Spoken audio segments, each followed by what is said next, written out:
ಪ್ರಣಾಮಗಳು. ಗಂಗಾಧರ ಜಾಲಿ ಮಂಚಿ ಗುರುಗಳೇ,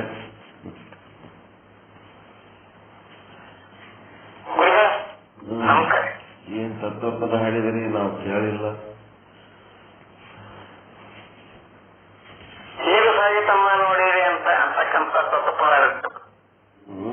ಇನ್ನೊಂದ್ಸಾರಿ ಹಾಡಿ ಇವರಿಗೆ ತತ್ವಪದ ನನ್ನ ಸಲ ಹಾಡಿಸ್ಬೇಕಂತ ಗೊತ್ತಾಗಲ್ಲ. ಅದೊಂದು ಕಾರ್ಯಕ್ರಮದ ಒಂದು ಭಾಗ ಅನ್ನಂಗ ಹೇಳಕತ್ತಾರೆ. ನನ್ ಯಾವ್ದಾದ್ಕಿಂತ ಮೊದಲ ಜಾಯಿನ್ ಆದ್ಮೇಲೆ ಹಾಡ್ಬೇಕು. ಜಾಯಿನ್ ಆಗೋದಕ್ಕಿಂತ ಮೊದಲೇ ಹಾಡಿದ್ರೆ ನನಗೆ ಮೂಡು ಬರೋದಕ್ಕೆ ರುಚಿ ತಯಾರಾಗೋದಕ್ಕೆ ತತ್ವಪದ ನನ್ನ ಸಲ ಹಾಡಿಸ್ಲಕತ್ತೀನಿ ನಾನು. ತತ್ವಪದ ಮುಗಿದ್ಮೇಲೆ ಹಾಡ್ರಿ. ಇನ್ನೊಂದ್ಸಾರಿ ಯಾರು ಹಾಡ್ರಿ, ಇಲ್ಲ ನೀವೇ ಇನ್ನೊಂದ್ಸಾರಿ ಅದೇ ಹಾಡ್ರಿ. ಬೇರೆ ಏನಿದೆ ಒಟ್ಟು ಒಂದು ಹಾಡ ಹಾಡ್ರಿ.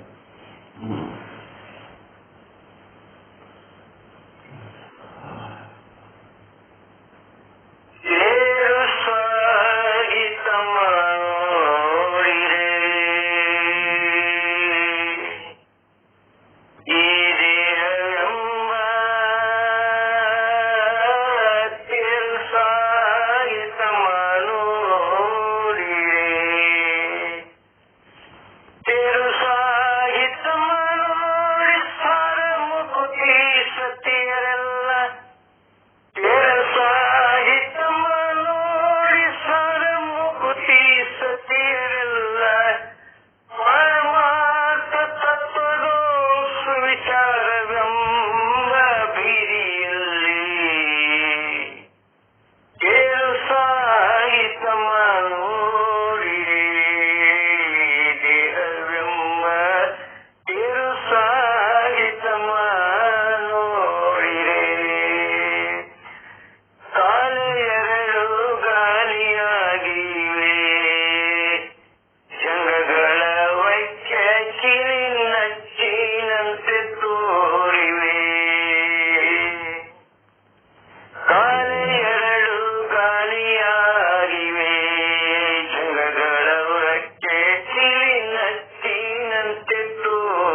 ಸಿದ್ಧ ಕನಕಪೀಠದಲ್ಲಿ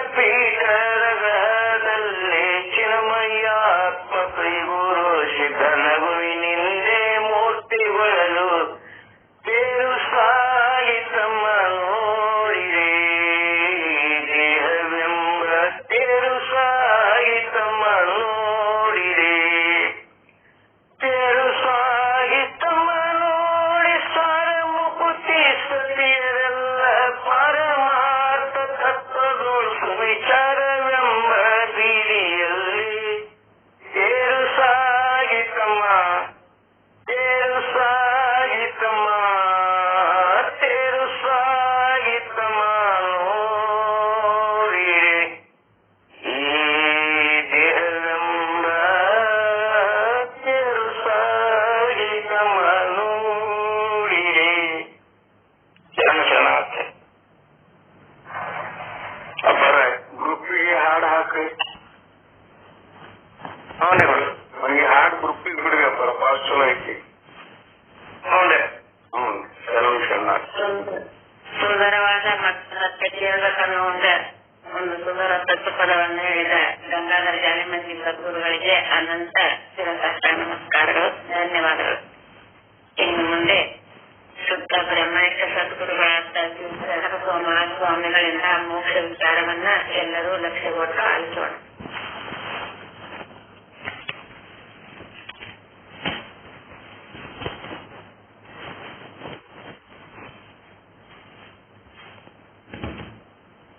ಓಂ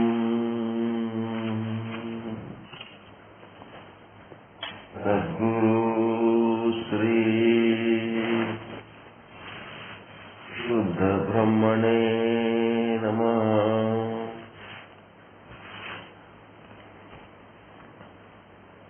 ಸಮಸ್ತ ಶುದ್ಧ ಬ್ರಹ್ಮ ಸ್ವರೂಪರಲ್ಲಿ ಅನಂತ ಅನಂತ ಪ್ರಣಾಮಗಳು.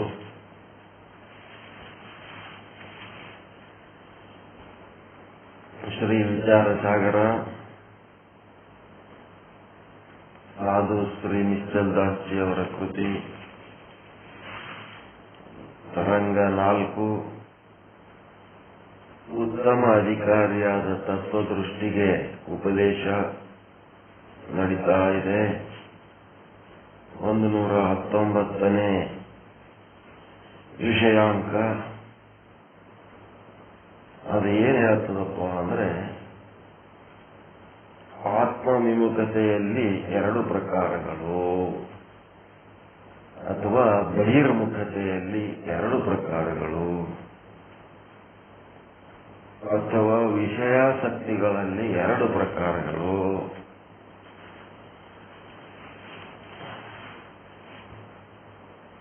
ಒಂದು ಜ್ಞಾನಿಯ ಆತ್ಮವಿಮುಖತೆ, ಇನ್ನ ಒಂದು ಅಜ್ಞಾನಿಯ ಆತ್ಮವಿಮುಖತೆ ಅಂತ.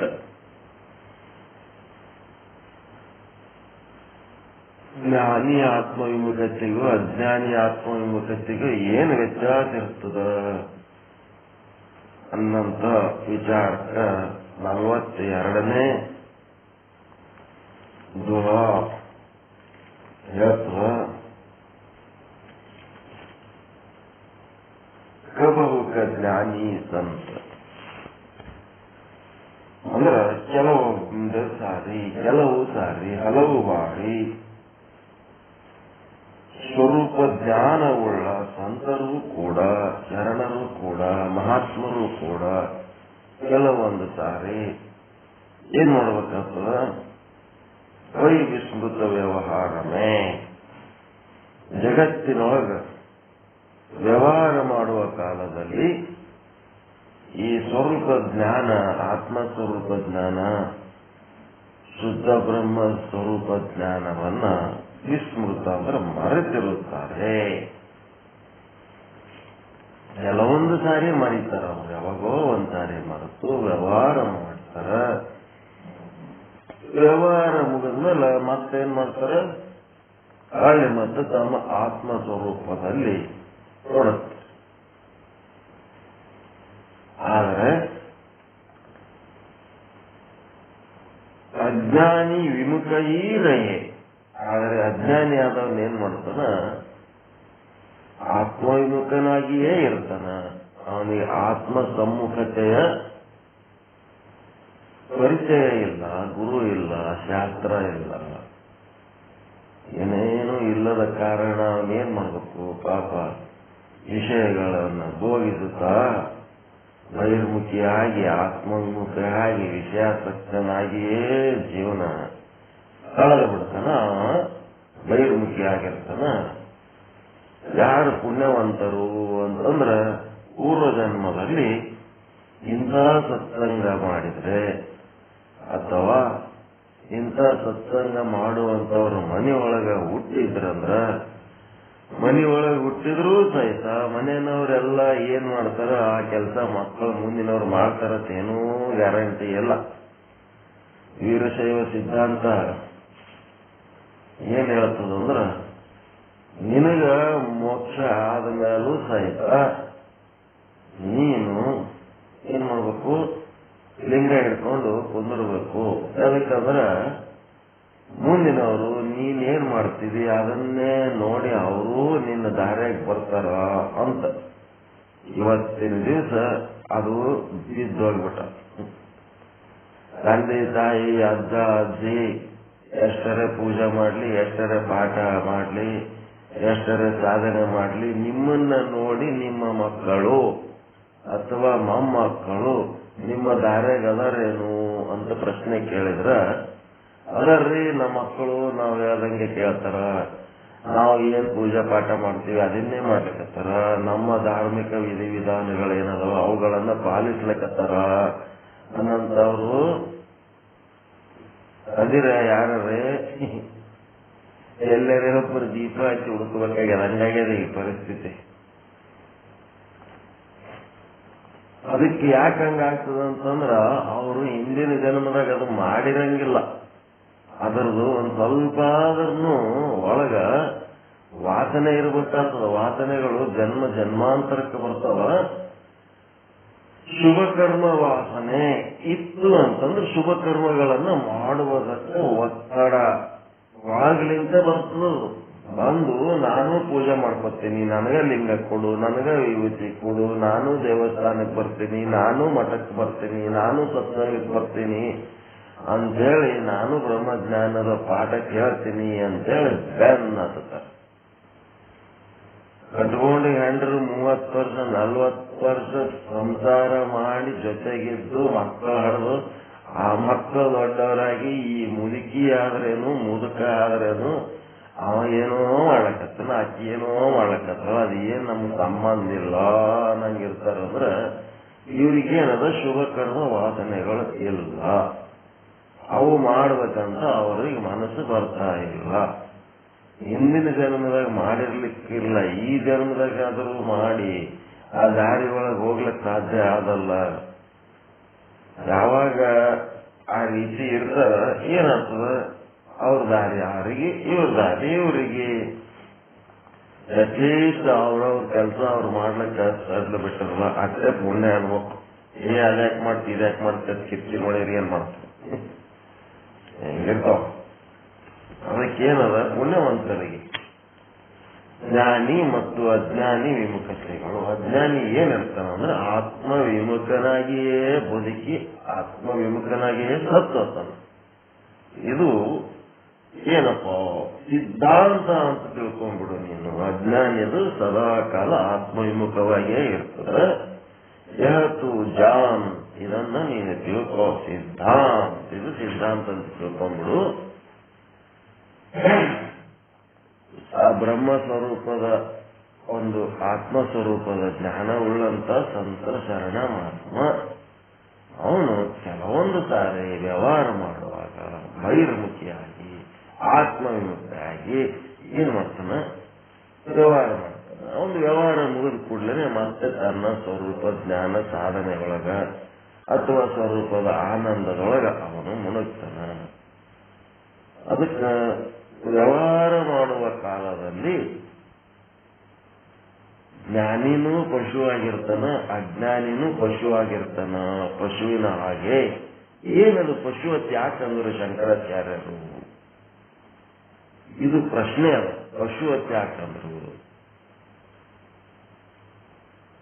84 ಲಕ್ಷ ಜೀವರಾಶಿಗಳಲ್ಲಿ ಮನುಷ್ಯನಿಗೆ ಒಂದು ವಿಶೇಷ ಸ್ಥಾನ ಕೊಟ್ಟು ಉಳಿದುಕೆಲ್ಲ ಪಶುಗಳು ಅಂದ್ರು. ಯಾಕಂದ್ರೆ ಆಹಾರ, ನಿದ್ರೆ, ಭಯ, ಮೈಥುನ ಈ 4 ಏನದವ ಪಶುಗಳಿಗೆ ಸೀಮಿತವಾದಂತ ಒಂದು ಸಾಧನೆಗಳು. ಆಹಾರದ ಬಗ್ಗೆ ಹುಡುಕಾಟ, ದಣದು ದುಡಿದು ಆಹಾರ ಸ್ವೀಕಾರ ಮಾಡಿದ ಮೇಲೆ ನಿದ್ರೆ ಮಾಡ್ಬೇಕಾದ್ರ ತನ್ನ ರೆಸ್ಟ್ ಮಾಡಬೇಕು. ನಿಶ್ಚಿಂತ ಆಗ್ಬೇಕಾದ್ರೆ ಒಂದ್ ಸ್ವಲ್ಪ ಮಾನ ಪ್ರಾಣಗಳ ಸುರಕ್ಷಿತವಾಗಿರ್ಬೇಕು. ಅವು ಎಲ್ಲಿ ಕಳ್ಕೊತೀನಿ ಅನ್ನೋಂತ ಭಯ. ಮನುಷ್ಯನಿಗೊಂದಿಟ್ಟು ಮಾನ ಅಂತ, ಉಳಿದು ಪ್ರಾಣಿಗಳಿಗೆ ಪ್ರಾಣ, ಈ ಮನುಷ್ಯನಿಗೂ ಪ್ರಾಣ ಭಯ. ಅದೇನೇ ಅದು. ಇವು 3 ಆಗಿ ಚಂದ ಉಂಡು ಮಕ್ಕೊಂಡು ಎದ್ದ ಮೇಲೆ ಏನಾಗ್ತದ, ಅವನಿಗೆ ಮೈಥುನ ಅಂದ್ರೆ ಸ್ತ್ರೀ ಪುರುಷರ ಸಂಘ. ಅದು ಮೈಥುನ. 3ನೇ 4ನೇ. ಇವು 4 ಏನದವಪ್ಪ ಅಂತಂದ್ರ ಪಶುಗಳಲ್ಲಿ ಆದ, ಈ ಮನುಷ್ಯರಲ್ಲಿ ಆದ. ಅವ ಮನುಷ್ಯ ಎಷ್ಟೇ ದೊಡ್ಡ ಸಂತ ಮಹಾತ್ಮ ಆದರೂ ಸಹಿತ ಅವನು ಲೌಕಿಕ ವ್ಯವಹಾರ ಮಾಡುವಾಗ ಆಹಾರ, ನಿದ್ರೆ, ಭಯ, ಮೈಥುನಗಳ ಒಂದು ಕ್ರಿಯೆ ನಡೆಸುವಾಗ ಅವನು ಒಬ್ಬ ಪಶು ಇದ್ದಂಗೆ ಇರ್ತಾನ. ಅವನದು ಈ ವಿಷಯ ಮುಗಿದ ಮೇಲೆ ಏನಾಗ್ತಾನ, ಹಳ್ಳಿ ಮತ್ತ ಪಶುವತ್ ಯಾಕಂದ್ರೆ ಅಂತ ಕರೆಕ್ಟ್ ಅರ್ಥ ಆಯ್ತಾ? ಈಗ ದನ ಅಂದಾರನ್ನ ದನ ಅಂತ ಹೇಳಕ್ಕೆ ಹೆಂಗ್ ಬೇಕಂಗ್ ಒದರಾಡೋದು, ಏನ್ ಬೇಕಂದ್ ಮಾಡೋದಲ್ಲ. ವ್ಯವಹಾರ ಕಾಲ. ಮಹಾಜ್ಞಾನಿ ಬ್ರಹ್ಮಜ್ಞಾನಿ ಆಗೇನಂದ್ರ ಊಟ ಮಾಡಬಾರ್ದ, ಏನು ಉಪಸಿರ್ಬೇಕ, ನಿದ್ದೆ ಮಾಡಬಾರ್ದ. ಆದ್ರೂ ಸಹಿತ ಅವನಿಗೆ ಏನಾಗ್ತದಂದ್ರ ಆತ್ಮ ವಿಮುಖಿಯಾಗಿ ಬಹಿರ್ಮುಖಿಯಾಗಿ ಏನೆಲ್ಲ ಮಾಡಿದಾಗ್ಯೂ ಕೂಡ ಇದೆಲ್ಲ ಒಳಗ ಆತ್ಮ ಇದ್ದದ್ದಕ್ಕೆ ಇವೆಲ್ಲ ಮಾಡ್ಲಕ್ ಸಾಧ್ಯ ಆಗ್ಯದ. ಒಂದ್ ವೇಳೆ ತನ್ನೊಳಗ ಅದು ಆತ್ಮ ಇರ್ಲಿಲ್ಲ ಅಂತಂದ್ರ ಇದು ಮಾಡ್ಲಿಕ್ಕೆ ಸಾಧ್ಯ ಆಗ್ತಿದ್ದಿಲ್ಲ. ಆತ್ಮ ಆದಂತ ಇದೆಲ್ಲ ನಡೆದದ ಅಂತೇಳಿ ನಂದು ಒಂದೊಂದು ಉಸಿರು, ನಾ ಮಲ್ಕೊಂಡಾಗ ಬೆಳಗ್ಗೆ ಎದ್ದದ್ದು, ಮತ್ತೆ ನಾನು ಮಾಡ್ತಾ ಇರೋ ಎಲ್ಲಾ ಕ್ರಿಯೆಗಳು, ನಾನು ಕುಡಿಯುವ ಒಂದೊಂದು ಗುಟುಕು ನೀರು, ತಿನ್ನುವ ಒಂದೊಂದು ತುತ್ತು ಅನ್ನ, ನುಂಗುವುದಕ್ಕೆ ಶಕ್ತಿ, ನೋಡುವುದಕ್ಕೆ ಕಣ್ಣೊಳಗ ದೃಷ್ಟಿ, ಕಿವಿಯೊಳಗ ಶ್ರವಣ ಶಕ್ತಿ, ಆಹಾರ ಜೀರ್ಣ ಆಗೋದು, ಮತ್ತಿನ್ನೇನೇನು ಹಾಲಕತ್ತವಲ್ಲ, ಗರ್ಭಕೋಶದಲ್ಲಿ ಒಂದು ಚಂದನ ಮಗು ತಯಾರಾಗೋದು, ಮಲಮೂತ್ರ ವಿಸರ್ಜನೆಗಳಾಗೋದು, ಎಲ್ಲಾ ಕ್ರಿಯೆಗಳೇನಾಗಿ ಒಳಗ ಆತ್ಮ ಇದ್ದದ್ದಕ್ಕೆ ಆಗ್ಲಕತ್ತದ. ನನ್ನೊಳಗ ಆತ್ಮ ಇಲ್ಲ ಅಂತಂದ್ರೆ ಇದೇನು ಆಗ್ತಿದ್ದಿಲ್ಲ ಅಂತೇಳಿ ಆ ಪುಣ್ಯಾತ್ಮ ಆತ್ಮದ ಮಹಿಮೆಯನ್ನ ಅವ ಆತ್ಮ ವಿಮುಖಿಯಾದಾಗನು ಅದನ್ನೇ ನೆನಪಿನಾಗ ಇಟ್ಕೊಂಡಿರ್ತಾನ, ಆತ್ಮ ಸಮ್ಮುಖಿ ಆದಾಗನು ಅದನ್ನೇ ನೆನಪಿನಾಗ ಇಟ್ಕೊಂಡು ಇದೆಲ್ಲ ಆತ್ಮದ್ದೇ ಕೆಲಸ. ಆತ್ಮ ಎಂಬುವ ಒಂದು ಪರಮಾಧಾರದ ಮೇಲೆ ನಡೆಯುತ್ತಿರುವ ಈ ಎಲ್ಲ ಕ್ರಿಯೆಗಳು ಲೌಕಿಕ ಕ್ರಿಯೆಗಳು ಅಂತ ತಿಳ್ಕೊಂಡಿರ್ತಾನೆ. ಹೀಗಾಗಿ ಅವನಿಗೆ ಸಂತ ಮಹಾತ್ಮ ಅಂತಾರೆ. ಅವನು ಹೆಂಗಿರ್ತಾನಂದ್ರ ತಾನಷ್ಟೇ ಆತ್ಮ ಅಂತ ತಿಳ್ಕೊಂಡಿರಂಗಿಲ್ಲ. ಅಹಂ ಶುದ್ಧ ಬ್ರಹ್ಮ, ಸರ್ವಂ ಶುದ್ಧ ಬ್ರಹ್ಮ, ಎಲ್ಲವೂ ಶುದ್ಧ ಬ್ರಹ್ಮನೇ. ಯಾರೇ ಬಂದು ಹೊಗಳಿದ್ರು ಬ್ರಹ್ಮ ಅಂತಾನ, ತೆಗಳಿದ್ರು ಬ್ರಹ್ಮ ಅಂತಾನ, ಲಾಭ ಆದ್ರೂ ಬ್ರಹ್ಮ ಅಂತಾನ, ನಷ್ಟ ಆದ್ರೂ ಬ್ರಹ್ಮ ಅಂತಾನ.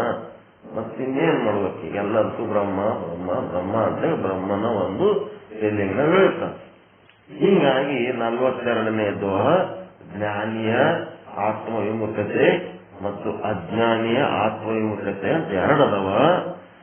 ಅಜ್ಞಾನಿಯ ಆತ್ಮವಿಮುಖತೆ ಏನಿರ್ತದ, ಶಾಶ್ವತವಾಗಿ ಆರಂಭದಿಂದ ಅಂತ್ಯದವರೆಗೂ ಆತ್ಮವಿಮುಖನಾಗಿಯೇ ಇರ್ತಾನ, ಬಹಿರ್ಮುಖಿಯಾಗಿಯೇ ಇರ್ತಾನ. ಜ್ಞಾನಿ ಎಲ್ಲಾ ಕಾಲದಲ್ಲಿ ಶುದ್ಧ ಬ್ರಹ್ಮ ಸ್ವರೂಪದ ಆನಂದದ ಅನುಭವದಲ್ಲೇ ಇರ್ತಾನ. ಲೌಕಿಕ ವ್ಯವಹಾರ, ಆಹಾರ, ನಿದ್ರೆ, ಭಯ, ಮೈಥುನಾದಿಗಳು ಮಾಡುವಾಗ ಅವನು ಒಂದು ಪಶುವಿನ ಹಾಗೆ ವರ್ತಿಸ್ತಾನೆ. ಅದು ಮಾಡುವಾಗ ಸಹಿತ ಇದ್ರೊಳಗೆ ಆತ್ಮ ಇದ್ದದಕ್ಕೆ ಇದು ಮಾಡ್ಲಿಕ್ಕೆ ಸಾಧ್ಯ ಆಗ್ಯದ. ನನ್ನೊಳಗೆ ಆತ್ಮ ಇರಲಿಲ್ಲ ಅಂದ್ರೆ ಇದು ಮಾಡ್ಲಿಕ್ಕೆ ಸಾಧ್ಯ ಇರಲಿಲ್ಲ ಅಂತೇಳಿ ತಿಳ್ಕೊಂಡು ಪಶುವಿನಾಗಿ ವರ್ತಿಸಿದ್ರು ಸಹಿತ ಆತ್ಮದ ಬಾನ ಅವನಿಗೆ ಇದ್ದೇ ಇರ್ತದ. ಏನಾಗ್ತದಂದ್ರೆ ಸಾಮಾನ್ಯ ವಿಶೇಷ ಎರಡು. ವಿಷಯ ಭೋಗ ಮಾಡುವಾಗ ಏನ್ ಮಾಡ್ತಾನ? ಸಾಮಾನ್ಯ ವೃತ್ತಿಯಿಂದ ವಿಷಯ ಭೋಗ ಮಾಡಿ ಆತ್ಮದ ಆನಂದ ವಿಶೇಷದಲ್ಲಿ ಇಟ್ಟಿರ್ತಾನೆ. ವಿಶೇಷ ವೃತ್ತಿ ಏನದ? ಟೆಂಪರರಿ. ಅದು ಸಾಮಾನ್ಯ ವೃತ್ತಿ ಪರ್ಮನೆಂಟ್, ವಿಶೇಷ ವೃತ್ತಿ ಕೆರೆ ಇದ್ದಂಗ, ಸಾಮಾನ್ಯ ವೃತ್ತಿ ಸಾಗರ ಇದ್ದಂಗ. ಮತ್ತ ವಿಷಯ ಭೋಗ ಮುಗಿದ್ಮೇಲೆ ಏನ್ ಮಾಡ್ತಾನ? ಬ್ರಹ್ಮಾನಂದವನ್ನ ಯಾರಾಗಿರ್ತಾನ ಅವನು? ಸಾಮಾನ್ಯ ವೃತ್ತಿಯೊಳಗೆ ಇದ್ದು ವಿಷಯ ಭೋಗಗಳು ಯಾವರ ಹೇಳವು ಕೇಳವು ಏನಾರ ಇದ್ದು ಅಂತಂದ್ರೆ ಅವಕ್ಕೆಲ್ಲ ಏನ್ ಮಾಡ್ತಾನ? ವಿಶೇಷ ವೃತ್ತಿಯೊಳಗೆ ಇಡ್ತಾನೆ. ಇಷ್ಟೇ ಅಲ್ಲಿ ಆಗ್ತಾ ಇರೋದು. ಆಕ್ಷನ್ ಹೆಂಗ್ ಆಗ್ತದೆ ಇದು ಕೆಲಸ ಅಂದ್ರೆ ಅದ್ರೊಳಗೆ ಅಷ್ಟೊಂದು ಲಕ್ಷ್ಯ ಇರಂಗಿಲ್ಲ ಅವನಿಗೆ. ಮ್ಯಾಕ್ಸಿಮಮ್ ಆತ್ಮದ ಒಂದು ಆನಂದದ ಬಾಣದೊಳಗೆ ಅವನಿಗೆ ಅದಕ್ಕೆ ಲಕ್ಷ್ಯ ಇರ್ತದೆ. ಯಾವ ಕಾಲದಲ್ಲಿ? ಸದಾ ಕಾಲದಲ್ಲಿ ಅವನ ವ್ಯವಹಾರ ಹೆಂಗಿರ್ತದ? ಶುದ್ಧ ಬ್ರಹ್ಮದ ಜ್ಞಾನದ ಬಾಣ, ಆನಂದದ ಬಾಣದಲ್ಲಿರ್ತದ. ಸದಾ ಕಾಲದಲ್ಲಿ ಆನಂದದ ಬಾಣದಲ್ಲಿ ಇದ್ದದ್ದು ಏನದು? ಸಾಮಾನ್ಯ ವೃತ್ತಿನೋ ವಿಶೇಷ ವೃತ್ತಿನೋ? ಸಾಮಾನ್ಯ ವೃತ್ತಿಯೊಳಗಿರ್ತದ. ಬ್ರಹ್ಮಜ್ಞಾನಿದು ಬ್ರಹ್ಮಾನಂದ ಸಾಮಾನ್ಯ ವೃತ್ತಿಯೊಳಗಿದ್ದು ವಿಶೇಷ ವೃತ್ತಿಯಿಂದ ಏನ್ ಮಾಡ್ತಿರ್ತದ? ಸುಮ್ಮನೆ ಮೇಲೆ ಕಾಟಾಚಾರಕ್ಕ ಒಂದೇನೋ ಲೌಕಿಕ ಮಾತುಗಳು ಕೇಳ್ತಿರ್ತಾನ, ಏನೋ ಒಂದು ಬಾಯಾಡಿಸ್ತಿರ್ತಾನ, ಕೊಟ್ರೆ ಏನೋ ತಿಂತಿರ್ತಾನ. ಆದ್ರ ಅದು ಏನಿರ್ತದ? ವಿಶೇಷ ವೃತ್ತಿಯೊಳಗೆ ಇರ್ತದ. ಅದ್ರೊಳಗೆ ಏನು ಅಂತದ್ದು ಮರ್ತೋಗ್ಬಿಡ್ತದೆ. ವಿಶೇಷ ವೃತ್ತಿಯಲ್ಲಿ ಏನ್ ಮಾಡ್ತೀರಿ ಅವೆಲ್ಲ ಮರ್ತೋಗ್ಬಿಡ್ತಾವ. ಸಾಮಾನ್ಯದಾಗಿದ್ದರೆ ಏನಾಗ್ತದ? ಅವನಿಗೆ ಸದಾ ಕಾಲ ನೆನಪಿರ್ತದ. ಮತ್ತೆ ಯಾವಾಗ ಈ ಆಹಾರ ನಿದ್ರೆ ಭಯ ಮುಗಿತನ ಈ ಶರೀರದ ಅವಶ್ಯಕತೆಗಳನ್ನ ಅವನು ಪೂರೈಸಬೇಕಾದಾಗ ಆವಾಗ ಏನಾಗ್ತದ? ಆ ಸಾಮಾನ್ಯ ವೃತ್ತಿ ಏನಿರ್ತದ ಮೇಲೆ ಬಂದು ವಿಷಯ ಭೋಗದಲ್ಲಿ ತೊಡಗಿದಾಗ ಇನ್ನ ಒಂದು ವೃತ್ತಿ ಅದಲ್ಲ, ವಿಶೇಷ ವೃತ್ತಿ ಅಂತ ಏನದಲ್ಲ, ಅದು ಹೋಗಿ ಬ್ರಹ್ಮನ ಒಂದು ಆನಂದದ ಬಾಣ, ಬ್ರಹ್ಮದ ಸ್ಮೃತಿಯನ್ನ ಅದು ಹಿಡ್ಕೊತದ. ಅದು ಹಿಡ್ಕೊಂಡು ಏನ್ ಮಾಡ್ತದ? ಅದು ಇದು ಎರಡು ಅವನ ಹತ್ರ ಇರ್ತವ. ಒಂದು ವ್ಯವಹಾರ ಕಾಲದಲ್ಲಿ ಬ್ರಹ್ಮಜ್ಞಾನಿಯ ಸಂಸಾರಿಕ ಜವಾಬ್ದಾರಿಯನ್ನ ವಿಶೇಷ ವೃತ್ತಿ ಹೊತ್ತಿರ್ತದ ಇಲ್ಲ, ಸಾಮಾನ್ಯ ವೃತ್ತಿ ಹೊತ್ತಿರ್ತದೆ. ವ್ಯವಹಾರ ಕಾಲದಲ್ಲಿ ಸಂತನ ಸಂಸಾರಿಕ ಸಾಧನೆಯ ಜವಾಬ್ದಾರಿ ವ್ಯವಹಾರ ಕಾಲದಲ್ಲಿ ಸಾಮಾನ್ಯ ವೃತ್ತಿ ಹೊತ್ತರ ಬ್ರಹ್ಮದ ಬಾಣ, ಆನಂದದ ಬಾಣ ಯಾವ್ದು ಹೊರತಿರ್ತವೆ, ಯಾವ್ದು ಹಿಡ್ಕೊಂಡಿರ್ತದಲ್ಲಿ ವಿಶೇಷ ವೃತ್ತಿ ಹಿಡ್ಕೊಂಡಿರ್ತದೆ. ವ್ಯವಹಾರ ಮುಗಿದ ಕ್ಷಣನೇ ಅವನ ಸಂಸಾರಿಕ ವೃತ್ತಿ ಎದುರಾಗಿ ಬರ್ತದ, ವಿಶೇಷದಾಗ ಬರ್ತದ. ವ್ಯವಹಾರ ಮುಗಿದ ಕೂಡ್ಲೇನೆ ವಿಶೇಷ ವೃತ್ತಿ ಹೋಗಿ ಅವನು ಸಂಸಾರಿಕ ಲೌಕಿಕ ಭಾರ, ಲೌಕಿಕತೆಯ ಭಾರ ಆ ವಿಶೇಷ ವೃತ್ತಿ ಹಿಡ್ಕೊತದ. ವ್ಯವಹಾರ ಮುಗಿದ ಮೇಲೆ ಬ್ರಹ್ಮಾನಂದದ ಒಂದು ಭಾರ ಯಾವ್ದು ಹಿಡ್ಕೊತದ? ಸಾಮಾನ್ಯ ವೃತ್ತಿ ಹಿಡ್ಕೊತದ. ಒಂದ್ ಕಡೆ ಪಾರಮಾರ್ಥಿಕತೆ, ಇನ್ನೊಂದು ಕಡೆ ಲೌಕಿಕತೆ ಅಂತ ಹೇಳ್ತಾರೆ. ಸಂತನಲ್ಲಿ ಯಾವಾಗ ಏನೇನ್ ಹಿಡ್ಕೊತದ? ಈಗ ಹೆಣ್ಣು ಮಗಳು ಮಾತನಾಡುವಾಗ ತಲೆ ಮೇಲೆ ಕೊಡ ಇಟ್ಕೊಂಡು ಹೋಗ್ತಿರ್ತಾಳ. ತಲೆ ಮೇಲೆ ಕೊಡ ಇಟ್ಕೊಂಡು ಹೋಗುವಾಗ ರಸ್ತೆ ಚೆನ್ನಾಗಿ ಅದ, ಎದುರು ಯಾವ ಗಾಡಿಗಳು ಬರ್ಲಿಲ್ಲ, ಏನೇನು ಆಗ್ತಾ ಇಲ್ಲ, ಸುಮ್ಮನೆ ನಡೀತಾ ಇದ್ದಾಳ, ಹಂಗೆ ಮಾತಾಡ್ತಾ ಇದ್ದಾಳ, ಮಾತನ್ನು ಕರೆಕ್ಟ್ ಆಡ್ಲಕತ್ತಾಳ. ಮತ್ತ ಈ ಕಡೆ ಕೊಡನು ಬೀಳಲಾರ್ದಂಗ ಅಳ್ಳಾಡ್ಲಾರ್ದಂಗ ನಡೆದದ. ಹಂಗಂದ್ರ ಮಾತಿನ ಕಡೆ ಲಕ್ಷ್ಯ ಅದ, ಕೊಡದ ಕಡೆ ಲಕ್ಷ್ಯ ಇಲ್ಲೇನು? ಕೊಡದ ಕಡೆ ಲಕ್ಷ್ಯ ಆದ. ಎಂತ ಲಕ್ಷ್ಯ ಆದಪ್ಪ ಅಂತಂದ್ರೆ ಹೊಡೆದ ಕಡೆ ವಿಶೇಷ ಲಕ್ಷ್ಯ, ವಿಶೇಷ ವೃತ್ತಿ. ಮಾತನಾಡೋದ್ರ ಕಡೆ ಸಾಮಾನ್ಯ ವೃತ್ತಿ ಅದ. ಒಂದ್ ವೇಳೆ ಎದುರಿಗೆ ಏನೋ ಕಾರ್ ಬತ್ತು, ಜೀಪ್ ಬತ್ತು, ಪಟ್ಟದ ಸರಿಬೇಕಾಗಿತ್ತು, ರೋಡ್ ಸರಿಗಿಲ್ಲ, ತಗ್ಗಿತ್ತು, ಹೊಟ್ಟಿತ್ತು ಅನ್ನೋ ಸಮಯದಲ್ಲಿ ಏನಾಗ್ತದ, ವೃತ್ತಿ ಶಿಫ್ಟ್ ಆಗಿಬಿಡ್ತದ. ಮಾತನಾಡೋದು ವಿಶೇಷ ವೃತ್ತಿ ಆಗ್ತದ. ಆ ಕೊಡಕ್ ಗಟ್ಟೆ ಹಿಡ್ಕೊಳ್ಳೋದು ಮತ್ತು ಒಳ್ಳೆ ಸಾಮಾನ್ಯ ವೃತ್ತಿ ಹಿಡ್ಕೊಂಡಿರ್ತದೆ. 100% ಸಪೋರ್ಟ್. ಇದು ಟೆಂಪರರಿ ಸಪೋರ್ಟ್, ವಿಶೇಷ ವೃತ್ತಿ. ಮತ್ತ ಮುಂದೆ ರೋಡ್ ಸರಿಗಾಯ್ತಂದ್ರ ಮತ್ತ ಮಾತುಗಳು ಬಂದಾಗಿಲ್ಲ, ಮಾತು ಸರಿಯಾಗಿ ಆಗ್ಲಕತ್ತಾರ. ಆದ್ರೆ ಏನಾಯ್ತು, ತಲೆ ಮೇಲೆ ಕೂಡ ಗಟ್ಟಿಯಾಗಿ ಹಿಡ್ಕೋಬೇಕನ್ನೋ ಟೈಮ್ನೊಳಗೆ, ಆ ಟೈಮ್ನಾಗ ಏನ್ ಮಾತಾಡಿರ್ತಾರಲ್ಲ ಅವಾಗ ಮಾತಾಡಿರ್ತಾರ, ಆ ಮಾತೇನಾಗ್ತಾವ ಮರ್ತು ಹೋಗ್ಬಿಡ್ತಾವ.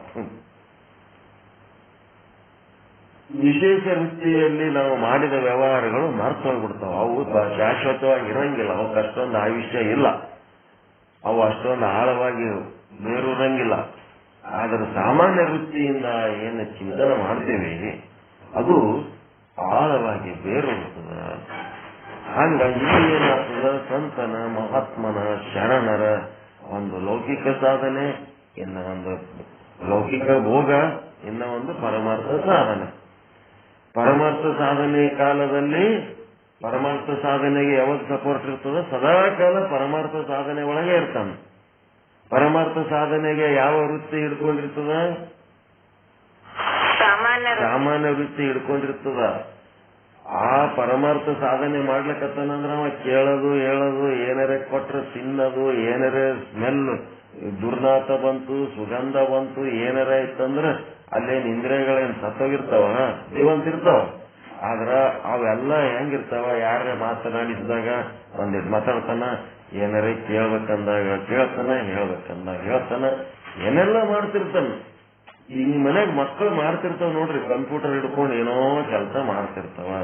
ಅವ್ರದ್ದು ಏನಿರ್ತದ, ಸಾಮಾನ್ಯ ವೃತ್ತಿ ಪೂರ ಕಂಪ್ಯೂಟರ್ ಕಡೆ ಇರ್ತದ.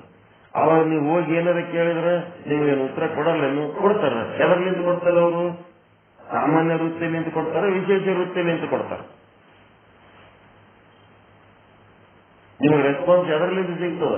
ಅವ್ರ ಕೆಲಸ ಮಾಡೋ ಟೈಮ್ನೊಳಗ ನಿಮ್ ಸಂಗತ್ ಮಾತಾಡೋದು ಯಾವುದು? ವಿಶೇಷ ವೃತ್ತಿಲಿಂದ ಪಟ್ಟಂತೇಳಿ ಒಂದ್ ಹೇಳಿಕೆ, ಆಯ್ತು ಮನೆ, ರೈಟ್ ನಡಿ, ನಿನ್ ಕೆಲಸ ಐತಲ್ಲ ಹೋಗಿ ಕಡೆ ಅಂತಾರ. ಸಾಮಾನ್ಯ ವೃತ್ತಿ ಎಲ್ಲ ಅವ್ರ ಕೆಲಸದ ಮೇಲೆ ಇರ್ತದೆ. ಅದನ್ನೇ ದೊಡ್ಡ ಶಾಸ್ತ್ರ ಮಾಡ್ಕೊಂಡು ಈ ಉದ್ದ ಹೇಳೋದು. ನಿಮ್ ಕಣ್ಣೆದ್ರೆ ಕಾಣ್ತಿರ್ತಾವ ಇವೆಲ್ಲ. ನೀವು ಅಡಿಗೆ ಮಾಡೋ ಟೈಮ್ನೊಳಗೆ, ಮನೆಯಾಗ ಅಡಿಗೆ ಮಾಡೋ ಟೈಮ್ನಾಗ ಗಾಂಡ ಬಂದು ಲಾಭ ಲಾಭ ಹೊಯ್ಕೊತಿರ್ತಾನೆ, ಜಗಳ ತೆಗಿತಿರ್ತಾನೆ. ಅವಾಗ ನಿಮ್ದೇನು ಅಡಿಗೆ ಮಾಡೋದ್ ಬಿಟ್ಟು ಗಂಡನ ಸಂಗಡ ಜಗಳಕ್ಕೆ ಹೋಗ್ತೀರಾ? ಏನು ಜಗಳ ಹೆಂಗ್ ಮಾಡ್ತೀರಿ ನೀವು ಅಡಿಗೆ ಮಾಡೋ ಟೈಮ್ನೊಳಗೆ? ಅವನಿಗೆ ಹೆಂಗ್ ಏನಂತಿರ್ತೀರಿ? ವಿಶೇಷ ವೃತ್ತಿನಿಂದ ಜಗಳ ಮಾಡಿ, ಸಾಮಾನ್ಯ ವೃತ್ತಿ ಟೋಟಲ್ ಅಡಿಗೆ ಮೇಲೆ ಇರ್ತದೆ. ಖಾರ ಉಪ್ಪು ಹಾಕದೇನು ತಪ್ಪು ಮಾಡ್ಬಿಡ್ತೀರೇನ ಅಲ್ಲಿ? ಸಾಮಾನ್ಯ ವೃತ್ತಿ ಫಿಕ್ಸ್ ಇಟ್ಟಿರ್ತೀರಿ ಅಲ್ಲಿ. ಎಟ್ಟರೆ ಮಗನೇ ಅಡಿಗೆ ಮಾಡೋ ಟೈಮ್ನೊಳಗೆ ಬಂದು ಕಿರಿಕಿರಿ ಮಾಡ್ತಿದ್ದೀನಿ ಅಂತೇಳಿ, ಅಷ್ಟೇ ವಿಶೇಷ ವೃತ್ತಿ. ಮತ್ತೆ ಯಾವಾಗ ಕೈ ಸಿಗ್ತಾನ ಆ ಟೈಮ್ನೊಳಗೆ ನಿಮ್ ಒಳಗೆ ಎಲ್ಲ ತೆಗೆದ ಜಾಗದ ಟೈಮ್ನೊಳಗ ಅವಾಗ ಏನ್ ಮಾಡ್ತದ, ಯಾವ ವೃತ್ತಿ ಕೆಲಸ ಮಾಡ್ತಿರ್ತದ, ಒಬ್ಬನೇ ಏನು ನೀವು ಫ್ರೀ ಇರ್ತೀರಿ, ಅವನು ಫ್ರೀ ಇರ್ತಾನ.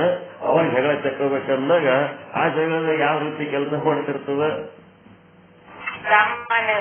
ಸಾಮಾನ್ಯ ವೃತ್ತಿ ಕೆಲಸ ಮಾಡ್ತಿರ್ತದ. ವಿಶೇಷ ವೃತ್ತಿ ಅಂತಂದ್ರ ಸಂಸಾರ ಅಂದ್ಮೇಲೆ ಗಂಡ ಹೆಂಡತಿ ಅಂದ್ರ ಬರ್ತಿರ್ತಾವ, ಅವತ್ತಿರ್ತಾವ, ಹಿಂಗಂತೇಳಿ ಇದೆಲ್ಲ ಜಗಳ ಮಾಡಿ ಅವ್ರಿಗೆ ಸಂಬಂಧಪಟ್ಟಂತ ಶಬ್ದಗಳನ್ನೇ ಹಿಂಗಂದಿ ಹಂಗಂದಿ ಜಾಸ್ತಿ ತಲೆ ಕೆಡ್ಸ್ಕೊಳಕ್ ಹೋಗ್ಬಾರ್ದು. ಮತ್ ಜಗಳ ಮುಗಿದ್ಮೇಲೆ ಆರಾಮ್ ಇರ್ಬೇಕನ್ನಂತೂ ಒಂದೇನೋ ಒಂದು ಸತಿಪತಿಗಳ ಒಂದು ಸಂಸಾರಿಕ ಅದಕ್ಕೇನ್ ನಿಂತಾರೆ ಸೌಹಾರ್ದ ಅಂತ ಏನಿರ್ತದಲ್ಲ, ಅದ್ರೊಳಗೆ ಅದು ಎದ್ರಾಗಿರ್ತದ, ವಿಶೇಷ ವೃತ್ತಿ ಒಳಗಿರ್ತದ. ಆಮೇಲೆ ಮತ್ತೆಲ್ಲ ಕಾಲದಲ್ಲಿ ಸೌಹಾರ್ದಯುತವಾಗಿರ್ಬೇಕು ಅನ್ನೋದು ಸಾಮಾನ್ಯ ವೃತ್ತಿಯಾಗಿರ್ತದೆ. ಏನೋ ಸಣ್ಣ ಪುಟ್ಟು ಜಗಳ ಬಂದು ಅಂತ ಪಕ್ಕಂತ ಕೈ ಹೇಳ್ತಾರಲ್ಲ, ಅದು ವಿಶೇಷ ವೃತ್ತಿಲಿ ಅಂತ ಮಾಡ್ತಿರ್ತಾರ. ಒಟ್ಟು ಎರಡೆರಡು ಅದಾವ ನೋಡ್ರಿ ಇವು ಮಜಾ. ಫಸ್ಟ್ ತಿಳಿಲಕತ್ತದ ಇಲ್ಲ ಹೇಳೋದು, ಇನ್ನ ಹೆಂಗ್ ಹೇಳ್ಬೇಕು ನಾವ್ ಇದನ್ನು? ಸಾಮಾನ್ಯ ವೃತ್ತಿ, ವಿಶೇಷ ವೃತ್ತಿ, ಸಾಮಾನ್ಯ ವೃತ್ತಿ, ವಿಶೇಷ ವೃತ್ತಿ. ಅಗದಿ ಡೀಪ್ ಆಗಿ ಅಧಿಕ ಕಾಲ ಅಂತದ್ದು ತನ್ಮಯವಾಗಿ ಮಾಡ್ತಾ ಇರೋದು ಅಧಿಕ ಕಾಲದಲ್ಲಿ ಮಾಡೋದು, ತನ್ಮಯವಾಗಿ ಅದರಲ್ಲೇ ನಿರತನಾಗಿರೋದು, ವಿದ್ಯೆಯಲ್ಲಿಯೇ ನಿರತನಾಗಿರುವನು ಯಾರು? ವೀರಶೈವ. ಶಿವ ಅಂದ್ರೆ ಜ್ಞಾನ, ಜ್ಞಾನದಲ್ಲಿಯೇ ಸದಾ ಕಾಲ ನಿರತನಾಗಿರುವನೇ ವೀರಶೈವ, ಮತ್ತೇನೇನಿಲ್ಲ. ಅದೇನದಪ್ಪ ಅಂತಂದ್ರೆ ಸಾಮಾನ್ಯ ವೃತ್ತಿ ಎಲ್ಲಾ ಬ್ರಹ್ಮಜ್ಞಾನದಾಗೆ ಯಾವನು ಮುಳುಗಿತಿರ್ತಾನೋ ಅವನೇ ವೀರಶೈವ, ಅವನೇ ಬ್ರಹ್ಮ, ಅವನೇ ಸಂತ, ಅವನೇ ಶರಣ, ಈ ರೀತಿ ಬರ್ತದೆ. ಅದಕ್ಕೆ ಏನ್ ಹೇಳ್ತಾರ? ಸಾಮಾನ್ಯ ವೃತ್ತಿ, ವಿಶೇಷ ವೃತ್ತಿ. ಆದ್ರೆ ಅವನು ವ್ಯವಹಾರ ಕಾಲದಲ್ಲಿ ಈ ಬ್ರಹ್ಮಜ್ಞಾನದ ಏನು ಭಾನ ಅದಲ್ಲ, ಇಲ್ಲೇನು ನೀತಿ ರೀತಿ ವಿನಯ ವಿನಯ ಏನಪ್ಪಾ ಹಿಂಗಿರ್ಬೇಕು ಹಂಗಿರ್ಬೇಕಂತೇಳಿ ಏನೇನು ಹೇಳಿರ್ತಾರ ಇವೆಲ್ಲಾನು ಮರ್ತು ಬಿಡ್ತಾನ. ಮರ್ತು ಅವನು ಪಶುವಿನ ಹಾಗೆ ವರ್ತಿಸ್ತಾನ. ಪಶುವಿನ ಹಾಗೆ ವರ್ತಿಸುವಾಗಲೂ ಕೂಡ ಆ ಪಶುವಿನಲ್ಲಿ ಆತ್ಮ ಆದ ಅನ್ನಂಥದ ಭಾನ ಅವನಿಗಿದೆ ಇರ್ತದ. ಮತ್ತ ಅವನಿಗೆ ಏನಾಗ್ತದ? ಪಶು ವ್ಯವಹಾರ ಕಾಲದಲ್ಲಿ ಪಶು ಆದಾಗ ವ್ಯವಹಾರ ಸಾಮಾನ್ಯ ವೃತ್ತಿಯಲ್ಲಿ ನಡೆದಿರ್ತದ. ಮತ್ತ ಆತ್ಮ ಆದ ಅನ್ನೋದು ಯಾವ ವೃತ್ತಿ ಒಳಗಿರ್ತದ? ವಿಶೇಷ ವೃತ್ತಿ ಒಳಗಿರ್ತದೆ. ಇದ್ರೊಳಗೆ ಆತ್ಮ ಇದ್ದದಕ್ಕೆ ಇದೆಲ್ಲ ನಡೀತು ಅಂತ. ಮತ್ತೆ ಅವನು ವ್ಯವಹಾರ ಮುಗಿದ ಮೇಲೆ ಟೋಟಲ್ ಬ್ರಹ್ಮಜ್ಞಾನದ ಆನಂದದಾಗ ಮುಗಿಸ್ತಾನಲ್ಲ, ಅದು ಬ್ರಹ್ಮಜ್ಞಾನದ ಆನಂದ ಸಾಮಾನ್ಯ ವೃತ್ತಿಯಿಂದ ನಡೀತದ. ಮತ್ತೆ ಈ ಲೌಕಿಕ ವಿಚಾರಗಳು ಏನದೋ ಅವೆಲ್ಲ ವಿಶೇಷ ವೃತ್ತಿನಿಂದ ನಡೀತಾವ.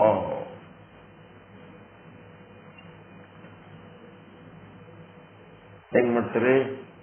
ಸಾಮಾನ್ಯ ವೃತ್ತಿ, ವಿಶೇಷ ವೃತ್ತಿ.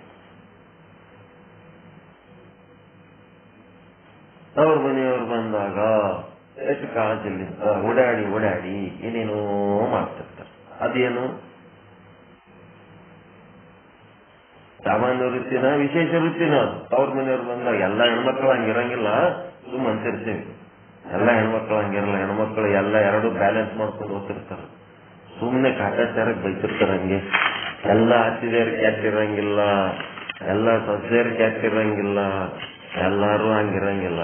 ಸುಮ್ನೆ ಅದು ಲೌಕಿಕವಾಗಿ ಒಂದು ಜೋಕಷ್ಟೇ. ಈಗ ತವ್ರ ಮನೆಯವ್ರು ಬಂದಾಗ, ಆ ಕಡೆ ಬೀಗರು ಬಂದಾಗ, ಆ ಕಡೆ ಜನ ಬಂದಾಗ, ತನ್ನ ಸಂಬಂಧಿಕರು ಬಂದಾಗ ಆ ಹೆಣ್ಣು ಮಗಳು ಏನ್ ಮಾಡ್ತಿರ್ತಾಳ? ಬಹಳ ಉತ್ಸಾಹದಿಂದ ಕೆಲಸ ಮಾಡ್ತಿರ್ತಾಳ. ಅವ್ರಿಗೆ ಉಪಚಾರ ಮಾಡ್ತಿರ್ತಾಳ. ಏನದು? ಸಾಮಾನ್ಯ ವೃತ್ತಿಲಿಂತ ಮಾಡ್ತಾಳ, ವಿಶೇಷ ವೃತ್ತಿಲಿಂತ ಮಾಡ್ತಾಳ. ಸಾಮಾನ್ಯ ವೃತ್ತಿಲಿಂತ ಮಾಡ್ತಾಳ. ಸಾಮಾನ್ಯ ವೃತ್ತಿಲಿಂತ ಮಾಡ್ತಾಳ ಅಂತ ಹೇಳಕ್ಕೆ ಗಂಡನ ಮನೆಯವ್ರನ್ನು ಬಂದ್ರು ಅಂತಂದ್ರೆ ಅವ್ರಿಗೂ ಮಾಡ್ತಾಳ ಎಲ್ಲ ಉಪಚಾರ? ಅದು ಅದರಿಂದ ಮಾಡ್ತಾಳ? ವಿಶೇಷ ವೃತ್ತಿಲಿಂತ ಮಾಡ್ತಾಳ ಅಷ್ಟೇ. ಅದೇ ಗಂಡ ಬಂದ, ಗಂಡ ತನ್ನ ಸಂಬಂಧಿಕರಿಗೆ ಹೆಂಗ್ ನೋಡ್ಕೊತಾನ? ಅವರಿಗೆ ಸಾಮಾನ್ಯ ವೃತ್ತಿಲಿಂತ ತನ್ನ ಸಂಬಂಧಿಕರು ನೋಡ್ತಾನ. ಹೆಂಡತಿ ಕಡೆಯವ್ರು ನಿಮ್ಮ ಅಪ್ಪ ಬಂದ ನೋಡ್, ನೀ ಮಾಡ ಬಂದ ನೋಡುತ್ತೆ. ಅಲ್ಲಿ ಏನ್ ಮಾಡ್ತಿರ್ತಾನ? ತಿಳ್ದಂತಿರ್ತಾನಲ್ಲ. ಅದೇಂತ ವೃತ್ತಿಯ ಒಂದು ವಿಶೇಷ ವೃತ್ತಿನೇ ಇರ್ತಾರೆ. ಇಷ್ಟು ತಿಳ್ಕೊಂಡ್ರೆ ಆಯ್ತು ನೋಡ್ರಿ ಪಾಠ. ನಮ್ಮ ವೃತ್ತಿಯಲ್ಲಿ ಎರಡು ಭಾಗ.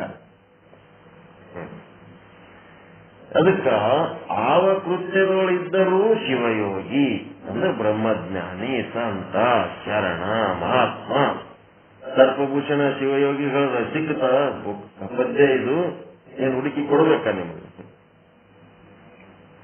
ಹುಡುಕ್ಬೇಕಪ್ಪ. ಹುಡುಕಿ ಕೊಡುವ ಅಂದ್ರೆ ಹುಡುಕಿ ಕೊಡ್ತೀನಿ, ಅದೇನ್ ದೊಡ್ಡ ವಿಷಯ ಅಲ್ಲ. ಬುಕ್ ತಗೋಬೇಕು, ತಗೊಂಡು ಹುಡುಕ್ಬೇಕು, ಹಾಡ್ಬೇಕು, ಇಂಥವೆಲ್ಲ ಹಾಡ್ಬೇಕು, ತಗೋಬೇಕು, ಬುಕ್ ತಗೋಬೇಕು. ಆವ ಕೃತ್ಯದೊಳಿದ್ದರೂ ಶಿವಯೋಗಿ. ಬಹಳ ಚಂದಂದ ಹಾಡದ, ಡ್ಯಾನ್ಸ್ ಮಾಡೋದು, ನೀರ್ ತರೋದು, ಇವೆಲ್ಲ ದೃಷ್ಟಾಂತಗಳೇನದವ ಸರ್ಪಭೂಷಣ ಶಿವಯೋಗಿಗಳು ಈ ಪದ್ಯದ ಕೊಟ್ಟದ್ದೇ ಅದ. ತಲೆ ಮೇಲೆ ಕೊಡ ಹೊತ್ತು ಡ್ಯಾನ್ಸ್ ಮಾಡ್ತಿರ್ತಾಳ. ಈ ಡ್ಯಾನ್ಸ್ ಮಾಡೋ ಕಡೆನೂ ಹೆಜ್ಜೆ ಸರಿಯಾಗಿ ಹಾಕ್ತಿರ್ತಾಳ, ತಲೆ ಮೇಲೆ ಕೊಡನೂ ಸರಿಯಾಗಿ ಇಟ್ಕೊ. ಇವೆಲ್ಲಾನು ಇವೆಲ್ಲ ದೃಷ್ಟಾಂತಗಳು ಅದ್ರಾಗೆ ಅದಾವ, ಈ ಪದ್ಯದೊಳಗೆ ಅದಾವ. ಆವ ಕೃತ್ಯದೊಳಿದ್ದರೂ ಶಿವಯೋಗಿ ಭಾವದೊಳು ಬ್ರಹ್ಮವನ್ನು ಬಿಡದಿಯನು. ಒಳಗ್ ಭಾವದೊಳು ಬ್ರಹ್ಮನ ಒಂದು ಬಾನ ಇಟ್ಕೊಂಡೆ ಏನೆಲ್ಲ ಮಾಡ್ತಿರ್ತಾನ ಅಂತೇಳಿ ಹುಡುಕಿ ಅದನ್ನು ವಿಶ್ಲೇಷಣೆ ಮಾಡಿ ಹಾಡ್ತೀರ. ಒಳ್ಳೆ ಮಾತಿನಲ್ಲಿ ಸರಳ ಭಾಷೆಯಲ್ಲಿ ಹೇಳಕತ್ತೀನಿ. ನಿನ್ನೆ ಹೇಳಿನಿ, ಮಾಡಿಲ್ಲ, ಹಿಂಗೆ ಕೂತೀರಿ. ಏನ್ ಮಾಡ್ಬೇಕೀಗ? ಅದಾವ ಇಲ್ಲ ಬುಕ್?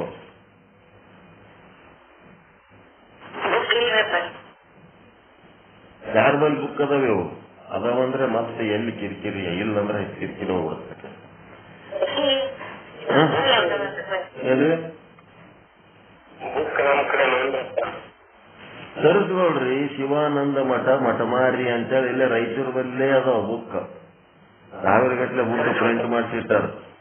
ಶಿವಾನಂದ ಮಠ ಮಠಮಾರಿ ಅಂತದ. ಅವ್ರಿಗೆ ಬೇಕಿದ್ರೆ ನಂಬರ್ ಕೊಡ್ತೀನಿ, ಅವ್ರ ಅಕೌಂಟ್ ನಂಬರ್ ಅವ್ರಿಗೆ ಕೇಳ್ರಿ, ದುಡ್ಡು ಹಾಕ್ರಿ, ಬೇಕಾದಷ್ಟು ಪ್ರಿಂಟ್ ಮಾಡಿಟ್ಟಾರ. ತರ್ಸ್ಕೊಂಡ್ಬಿಟ್ರೆ ಸರ್ಪಭೂಷಣ ಶಿವಯೋಗಿ ಬಸ್ ಸ್ಟ್ಯಾಂಡ್ನಾಗ ಆದ್ರೂ ಸಿಗ್ತಾವ, ಜನರಲ್ ಬುಕ್ ಸ್ಟಾಲ್ನಾಗ ಎಲ್ಲಾದ್ರೂ ಸಿಗ್ತಾವ. ಒಂದೇ ಒಂದು ಬುಕ್ ಅದಾವ, ನಿಜಗುಣ ಶಿವಯೋಗಿಗತ್ಲೆ ಜಗ್ಗಿ ಇಲ್ಲವು. ಕೈವಲ್ಲೇ ಕಲ್ಪವಲ್ಲರಿ ಅಂತ ಒಂದು ಬುಕ್ ಅದ, ಚಂದದ ಬುಕ್. ಇವ್ರದ್ದು ಕೈವಲ್ಯ ಪದ್ಧತಿ, ಅವ್ರ ಕೈವಲ್ಯ ಕಲ್ಪವಲ್ಲರಿ. ಯಾರ ಬಲ್ಲಿ ಇಲ್ಲ ನಿಮ್ಮಲ್ಲಿ?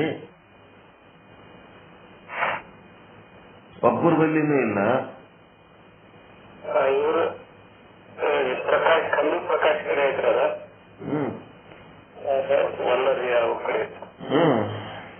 ತೆಗೀರಿ. ಯಾರ ಬಲ್ಲಿ ಅದ ಅವ್ರಿಗೆ ಕಾಂಟ್ಯಾಕ್ಟ್ ಮಾಡ್ರಿ, ಅದೊಂದು ಫೋಟೋ ತೆಗೆದು ಕಳಿಸ್ರಿ ಅಂತ ಹೇಳ್ರಿ. ಹಿಂಗ ವಾಟ್ಸ್ಆಪ್ನಾಗ ಫೋಟೋ ತೆಗೆದಕ್ಕೆ ಕಳಿಸ್ಬಿಡ್ತಾರ. ತಗೊಳ್ರಿ, ಓದ್ರಿ. ಈಗಿನ ಕಾಲ ಎಂತ ಕಾಲ, ಒಂದು ನಿಮಿಷನಾಗ ಏನೆಲ್ಲ ಇನ್ಫಾರ್ಮೇಶನ್ ತೆಕ್ಕೋತೀರಿ, ಇದಕ್ಕೆ ಹೆಂಗ ಹಿಂದಕ್ಕೆ ಬೀಳ್ತೀರಿ ನಾವು.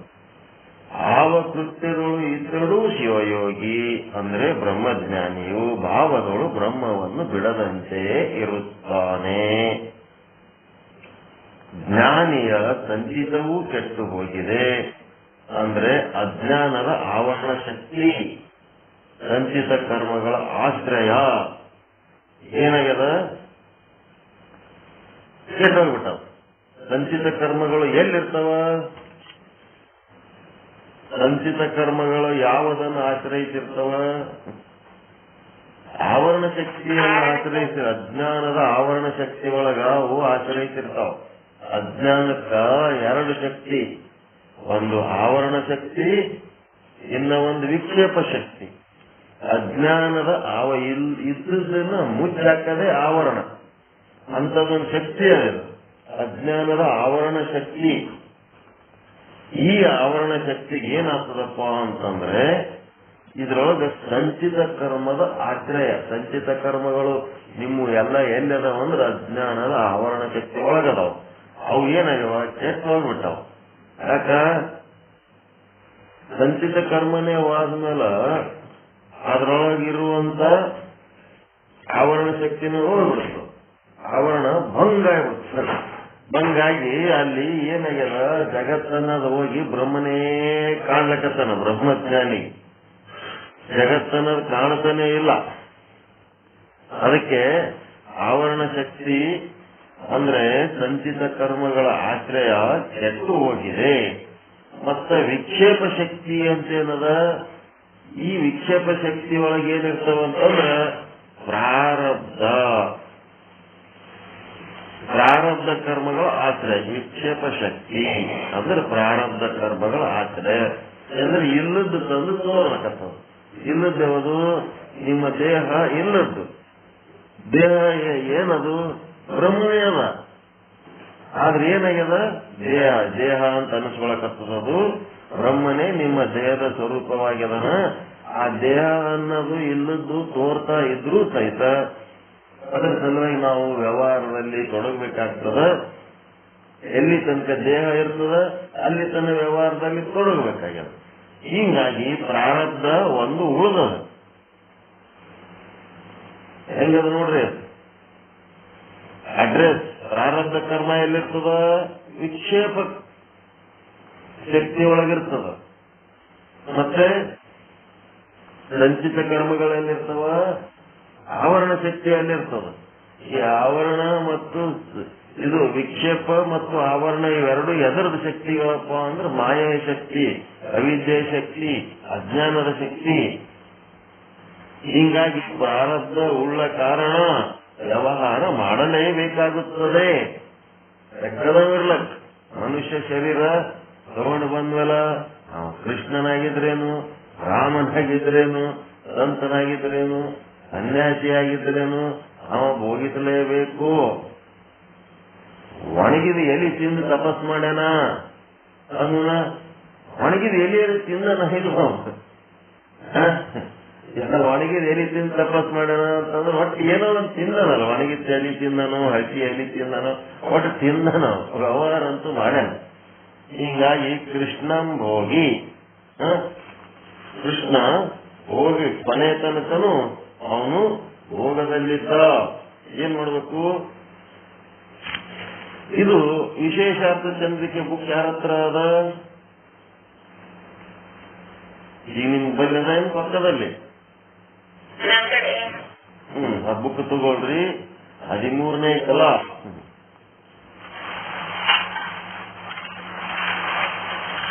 13ನೇ ಕಲಾದೊಳಗ ಅದು ಏನ್ ಮಾಡ್ಬೇಕು? ಪೇಜ್ ನಂಬರ್ ಎಷ್ಟದ ನೋಡ್ರಿ, ಅದ್ರೊಳಗದ ಇದು ಕೃಷ್ಣೋ ಭೋಗಿ ಸುಖಂ ತ್ಯಾಗಿ ನೃಪ ರಾಘವ ಜನಕ ಅಂತೇಳಿ ಒಂದು ಶ್ಲೋಕ ಅದ 13ನೇ ಕಲಾದೊಳಗ. ಅದು ಪೇಜ್ ನಂಬರ್ ಸಿಗ್ತದ 13ನೇ ಕಲಾದಾಗ. ಪೇಜ್ ಬಾಳದ ಹುಡುಕಿ ಆಮೇಲೆ ನೋಡ್ರಿ ಸ್ವತಃ. ಅದ್ರಾಗ ವಿಶೇಷಾರ್ಥ ಚಂದ್ರಿಕೆ ಒಳಗೆ ಬರ್ತವ. ಕೃಷ್ಣೋ ಭೋಗಿ ಶುಕಂ ತ್ಯಾಗಿ ನೃಪೋ ರಾಘವ ಜನಕ. ಕೃಷ್ಣ ಭೋಗ ಮಾಡ್ಯಾನ, ಯಾರು ಶುಕ ತ್ಯಾಗ ಮಾಡ್ಯಾನ. ಇವರು ರಾಜ ಮಹಾರಾಜರೇನದರ ಜನಕ ಮತ್ತು ಶ್ರೀರಾಮಚಂದ್ರ, ಒಟ್ಟು 5 ಮಂದಿ ಅದರ. ವಸಿಷ್ಠ ಕರ್ಣಿ, ಅವನು ಕರ್ಮ ಉಪಾಸನೆಗಳಲ್ಲಿ ತೊಡಗ್ಯಾನ ವಸಿಷ್ಠ. ಇವರು ಏನೆಲ್ಲ ಬೇರೆ ಬೇರೆ ವ್ಯವಹಾರಗಳಲ್ಲಿ ಪಾಲಿಟಿಕ್ಸ್ ಮಾಡ್ಕೊತದಾರ, ಯೋಗ ಮಾಡ್ಯಾರ, ತ್ಯಾಗ ಮಾಡಿ ಸನ್ಯಾಸಿಗಳಾಗ್ಯಾರ. ಏನೆಲ್ಲ ಆದ್ರೂ ಸಹಿತ ಅವರಿಗೆ ಜ್ಞಾನಿಗಳು ಅಂತ ಹೇಳಿ ಪರಿಗಣಿಸ್ಯಾರ 5 ಮಂದಿಗೆ. ಕೃಷ್ಣನಿಗೆ ಅದಲ್ರಿ 263ನೇ ಪೇಜ್ನಾಗದ ಅಂತ ನೋಡ್ರಿ. ಅದು ತಗೊಂಡು ಓದ್ರಿ ಎಲ್ಲರೂ. ತಿಳಿಲಿಲ್ಲ ಅಂತಂದ್ರೆ ಸಂಧಿ ಪಾಠದೊಳಗೆ ಚರ್ಚೆ ಮಾಡ್ರಿ. ಕೃಷ್ಣ ಅಷ್ಟಮೈಷಿ ಅಂತೇಳಿ 8 ಮಂದಿ ಹೆಂಡ್ರು, 16,000 ಮಂದಿ ಅವನ ಹೆಂಡ್ರು.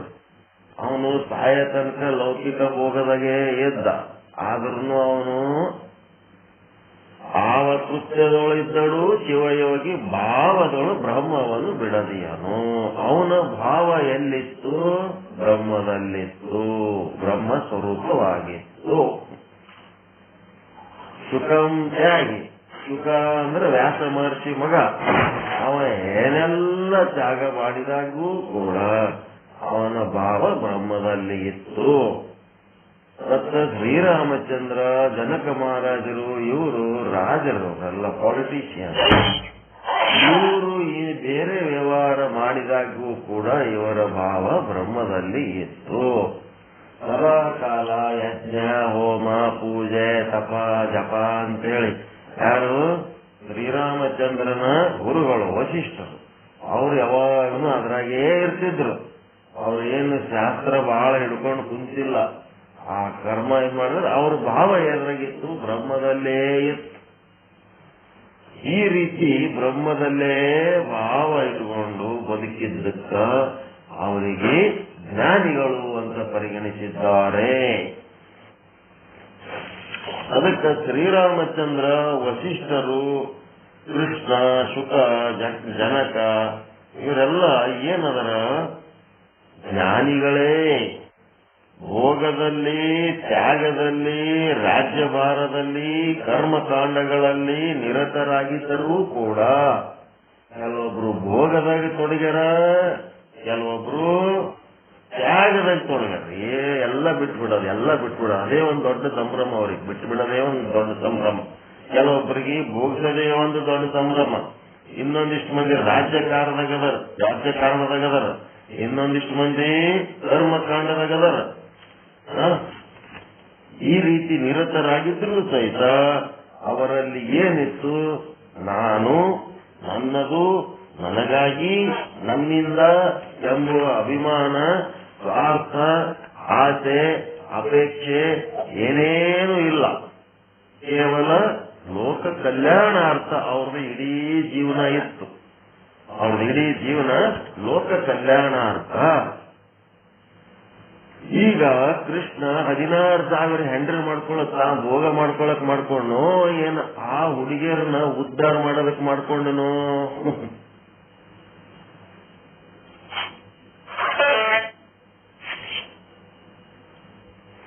ಹೆಂಗ? ಅವ್ರು ಉದ್ಧಾರ ಮಾಡ್ಲಿಕ್ಕೆ ನೀವು ಮದುವೆ ಮಾಡ್ಕೊಂಡು 16,000 ಹೆಂಡ್ರು ಒಯ್ದು ನರಕಾಸುರ ಎಲ್ಲೋ ಬಚ್ಚಿಟ್ಟು ಬಿಟ್ಟ. ಅದಕ್ಕಿಟ್ಟ ಏನಿಟ್ಟ ಎಲ್ಲ ಕತೆ ಹುಡುಕ್ರಿ ಎಲ್ಲ ಸಿಗ್ತದೆ. ಎಲ್ಲ ಯಾವಾಗೂನು ಬಿಡ್ಲಾರ್ದಷ್ಟು ಕತೆಗಳದಾವ ಇಲ್ಲಿ. ಬಚ್ಚಿಟ್ಟ ಎಲ್ಲರೂ ಹೋಗಿ ನಮ್ಮ ಹುಡುಗಿಯರು ಸಿಗಲಾಗ್ಯಾರ, ಎಲ್ಲ ಹುಡುಗಿಯರು ಮಾಯ ಆಗ್ಬಿಟ್ಟಾರ, ಏನ್ ಮಾಡಮ್ಮ, ಹುಡುಗಿಯರನ್ನ ಕರ್ಕೊಂಡ್ ಬರ್ಬೇಕು ಅಂತ ಹೇಳಿ ಕೃಷ್ಣಗೆ ಹೇಳಿದ್ರು. ಕೃಷ್ಣ ಹೋಗಿ ಕರ್ಕೊಂಬಂದ ಬಂದ್ಮೇಲೆ ಹುಡುಗಿಯರು ಊರಿಂದ ಬಂದ ಮೇಲೆ ಏನಾಗ್ಬಿಡ್ತು, ಅವ್ರ ತಂದೆ ತಾಯಿಗಳು ನಮ್ಮ ಲಕ್ಷ್ಯವನ್ನ ಬಿಟ್ಟು 1 ಲಕ್ಷ ತಪ್ಪಿದ್ರೂ ಸಹಿತ ಅಂತ ಹೆಣ್ಣಿಗೆ ನಮ್ಮ ಮನೆ ಕರ್ಕೊಳಂಗಿಲ್ಲ. ಇದು ನಮ್ಮ ಪದ್ಧತಿ, ಸ್ಟ್ರಿಕ್ಟ್. 1 ನಿಮಿಷನು ನಮ್ಮ ಲಕ್ಷ್ಯದಿಂದ ಹೊರಗೆ ಹೋಗಿ ಬಂದಂತವ್ರಿಗೆ ನಮ್ಮ ಮನೆ ಕರ್ಕೊಳ್ಳಲ್ಲ. 16,000 ಹೆಣ್ಣು ಹುಡುಗಿಯರಿಗೆ ಯಾರು ಮನೆ ಕರ್ಕೊಳ್ಳಲಿಲ್ಲ. ಎಷ್ಟು ಚಂದಿತ್ತು ಪದ್ಧತಿ ಅವಾಗ ನೋಡ್ರಿ, ಸ್ಟ್ರಿಕ್ಟ್. ಈಗಿನ ಕಾಲದಾಗ ಯಾರ್ಯಾರು ಎಲ್ಲೆಲ್ಲಿ ತಿರುಗ್ತಾರೋ, ಏನೇನು ಹೋಗ್ತಾರೋ, ಏನೇನು ಮಾಡ್ತಾರೋ, ಒಟ್ಟು ಬರ್ತಾರ ಮನೆಗೆ ಅದೇ. ಹಿಂಗಾಗಿ ಏನಾಯ್ತು, ನಮ್ಮ ಕಣ್ಣಿನಿಂದ, ನಮ್ಮ ಒಂದು ಮೇಲ್ವಿಚಾರಣೆಯಿಂದ ತಪ್ಪಿಸಿಕೊಂಡು ಇಷ್ಟು ದಿವಸ ಎಲ್ಲೋ ಇದ್ದು ಬಂದಂತ ಹುಡುಗಿಯರಿಗೆ ನಾವು ಕರ್ಕೊಳಂಗಿಲ್ಲ ಅಂದ ಕೂಡ್ಲೇನೆ ಅವತ್ ಕೃಷ್ಣ ಕರ್ಕೊಂಬಂದದ್ದು ಒಂದು ತಪ್ಪು ಅನ್ನಂಗ, ಕೃಷ್ಣ ನೀನು ಕರ್ಕೊಂಬಂದಿದಿ, ನಾವೇನು ಮಾಡಬೇಕು ಅಂತ ಹೇಳಿ ಓಸು ಮಂದಿ 16,000 ಮಂದಿ ಏನ್ರ ಮೀಟಿಂಗ್ ಮಾಡಿ ಎಲ್ಲೋ ಕೂಡ ಅವನಿಗೆ ನೀನೇ ಮದುವೆ ಮಾಡ್ಕೋಬೇಕಂತ ಹೇಳ್ಬಿಟ್ಟು ಹೆಂಗ ಎಲ್ಲ 8 ಹೆಂಡ್ರಿ ಮಾಡ್ಕೊಂಡ್ರು ಅವನು ಭೋಗಕ್ಕಾಗಿ ಮಾಡ್ಕೊಂಡೇ ಇಲ್ಲವ.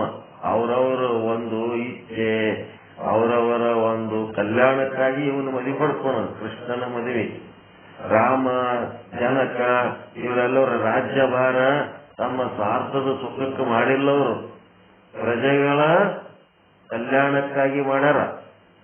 ಶುಕಮನಿ ಏನೆಲ್ಲ ತ್ಯಾಗ ಮಾಡಿದ್ರು ಸಹಿತ ಲೋಕಹಿತ ಕಲ್ಯಾಣನೇ ಅವನ್ ತಲೆಗಿತ್ತು.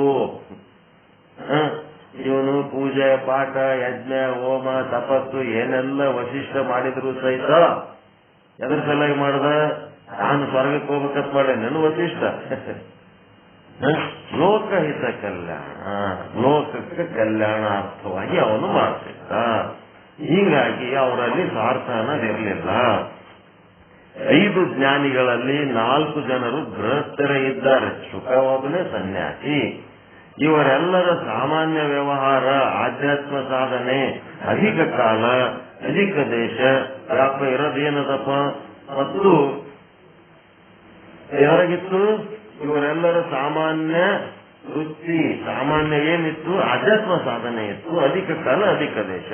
ಮತ್ತು ವಿಶೇಷ ವ್ಯವಹಾರಗಳೇನಿತ್ತು? ಭೋಗ, ತ್ಯಾಗ, ರಾಜ್ಯಭಾರ, ಯಜ್ಞಾದಿಗಳೇನಿತ್ತು? ಅಲ್ಪ ಕಾಲ, ಅಲ್ಪ ದೇಶದಲ್ಲಿತ್ತು. ಆತ್ಮದ ಆನಂದ ಅನುಭವಿಸುವುದೇ ಅವ್ರದ್ದು ಸಾಮಾನ್ಯ ವೃತ್ತಿಯಲ್ಲಿತ್ತು. ಮತ್ತ ವಿಶೇಷ ವೃತ್ತಿಯಲ್ಲಿ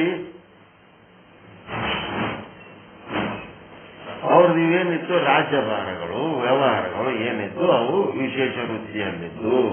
ಅದೇ ಅವ್ರು ಹೇಳ್ಬೇಕ.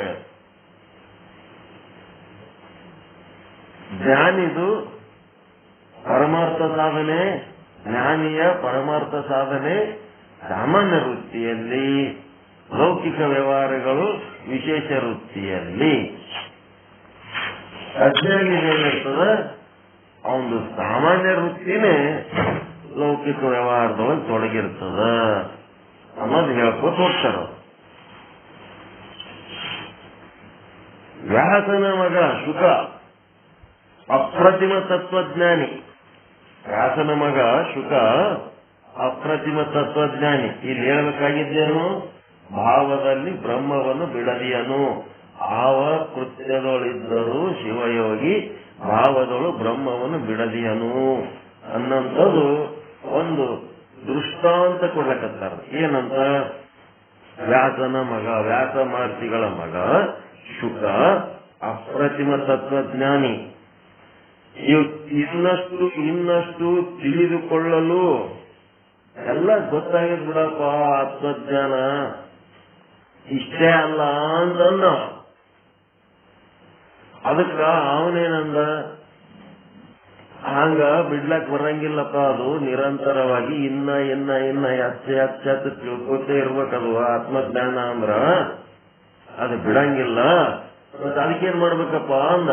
ಎಲ್ಲ ಶಾಸ್ತ್ರಗಳು ಓದೋದ್ ಮುಗಿತು. ವ್ಯಾಸ ಮಹರ್ಷಿ ಏನ್ ಬರ್ದಾನ ಎಲ್ಲ ಬರ್ದದ್ದೆಲ್ಲ ಓದಿ ಅವ್ರ ಮನ್ಯಾಗ ಮಗನೇ ಇರ್ತಾನ, ದಿನ ಬರ್ದದ್ದೆಲ್ಲ ಓದಿ ತತ್ವಜ್ಞಾನಿ ಆಗಿ ಎಂತ ಪುಣ್ಯವಂತ ನೋಡ್ರಿ. ಅಂತ ವ್ಯಾಸ ಮಹರ್ಷಿ ಮಗ ಆಗಿ ಹುಟ್ಟಬೇಕಾದ್ರ ಎಲ್ಲ ತಿಳ್ಕೊಂಡು ಜಾಗ ಮಾಡಿ ಕಡೆಗೆ ಏನ್ ಮಾಡ್ದ, ಇನ್ನ ತಿಳ್ಕೊಬೇಕಪ್ಪ ಅಂತ ಅಂದ ಕೂಡ್ಲೇನೆ ಏನ್ ಮಾಡ್ಬೇಕು? ಇನ್ನ ತಿಳ್ಕೊಬೇಕಂದ್ರೆ ಏನ್ ಮಾಡ್ಬೇಕು? ನೀ ಬರ್ದಿದ್ದೆಲ್ಲ ಓದಿ, ನೀನ್ ಹೇಳಿದ್ದೆಲ್ಲ ಕೇಳಿನಿ, ಎಲ್ಲ ಮಾಡಿನಿ. ಅದ್ ಹೆಂಗ ನೋಡ್ರಿ, ಶುಕ ಮಹರ್ಷಿ ಹೆಂಗಿರ್ತಾನಂದ್ರ ಮುದುಕ ವ್ಯಾಸ ಮಹರ್ಷಿ 90 ವರ್ಷ 100 ವರ್ಷ ಮುದುಕ. ಇವ 18 ವರ್ಷನ ಯುವಕ, 25 ವರ್ಷನ ಯುವಕ ಅನ್ಕೊಳ್ರಿ, ಏನಾರ ಅನ್ಕೊಳ್ದಾಗ ಏನಾಗ್ತದ, ಆ ಸರೋವರದಾಗ ಏನಿರ್ತದ? ನೀರಿರ್ತದ. ಆ ನೀರಾಗ ಅವರು ಹುಡುಗಿಯರು ಜಳಕ ಮಾಡ್ತಿರ್ತಾರ. ಬಟ್ಟೆ ಎಲ್ಲ ಬಿಚ್ಚಿ ನಗ್ನರಾಗಿ ಜಳಕ ಮಾಡ್ತಿರ್ತಾರ ಸರೋವರದಾಗ. ಅಲ್ಲಿ ಯಾರು ಇರಂಗಿಲ್ಲ. ಜಳಕ ಮಾಡೋ ಟೈಮ್ನೊಳಗ ಶುಕ ಮಹರ್ಷಿ ಅವನೀಗ ಸರೋವರದ ಬಗಲಾಗಿಂದ ಐತಿ ಓದ್ತಾನ. ಸರೋವರದ ಬಗಲಾಗಿಂದ ಐತಿ ಅವ ಏನೋ ದಾರಿ ಹಿಡ್ಕೊಂಡು ಓದ್ತಿರ್ತಾನ. ಆ ಹೆಣ್ಣು ಹುಡುಗಿಯರು ಜಳಕ ಮಾಡ್ತಿರ್ತಾರಲ್ಲ, ಅವ್ರು ಏನ್ ಮಾಡ್ತಾರ, ತಾವು ಹೆಂಗಿದ್ರು ಹಂಗೆ ಒಟ್ಟ ಶುಕನ ಕಡೆ ಅವ್ರ ಲಕ್ಷ್ಯ ಇಲ್ಲ, ಶುಕನ ಲಕ್ಷ್ಯ ಅವ್ರ ಕಡೆ ಇಲ್ಲ. ಅವ್ರವ್ರ ಕೆಲಸದಾಗ ಅವ್ರು ತೊಡಗಿರ್ತಾರ.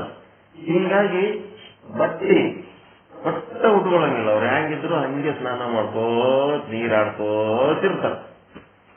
ಮುಂದೆ ಇದು ನೋಡ್ತಾನ ವ್ಯಾಸ ಮಹರ್ಷಿ, ದೃಶ್ಯ ನೋಡ್ತಾನೆ. ಏನ್ ಪರಿಪೂರ್ಣತೆ ನನ್ನ ಮಗಂದು, ಹೆಂಗದಲ್ಲ.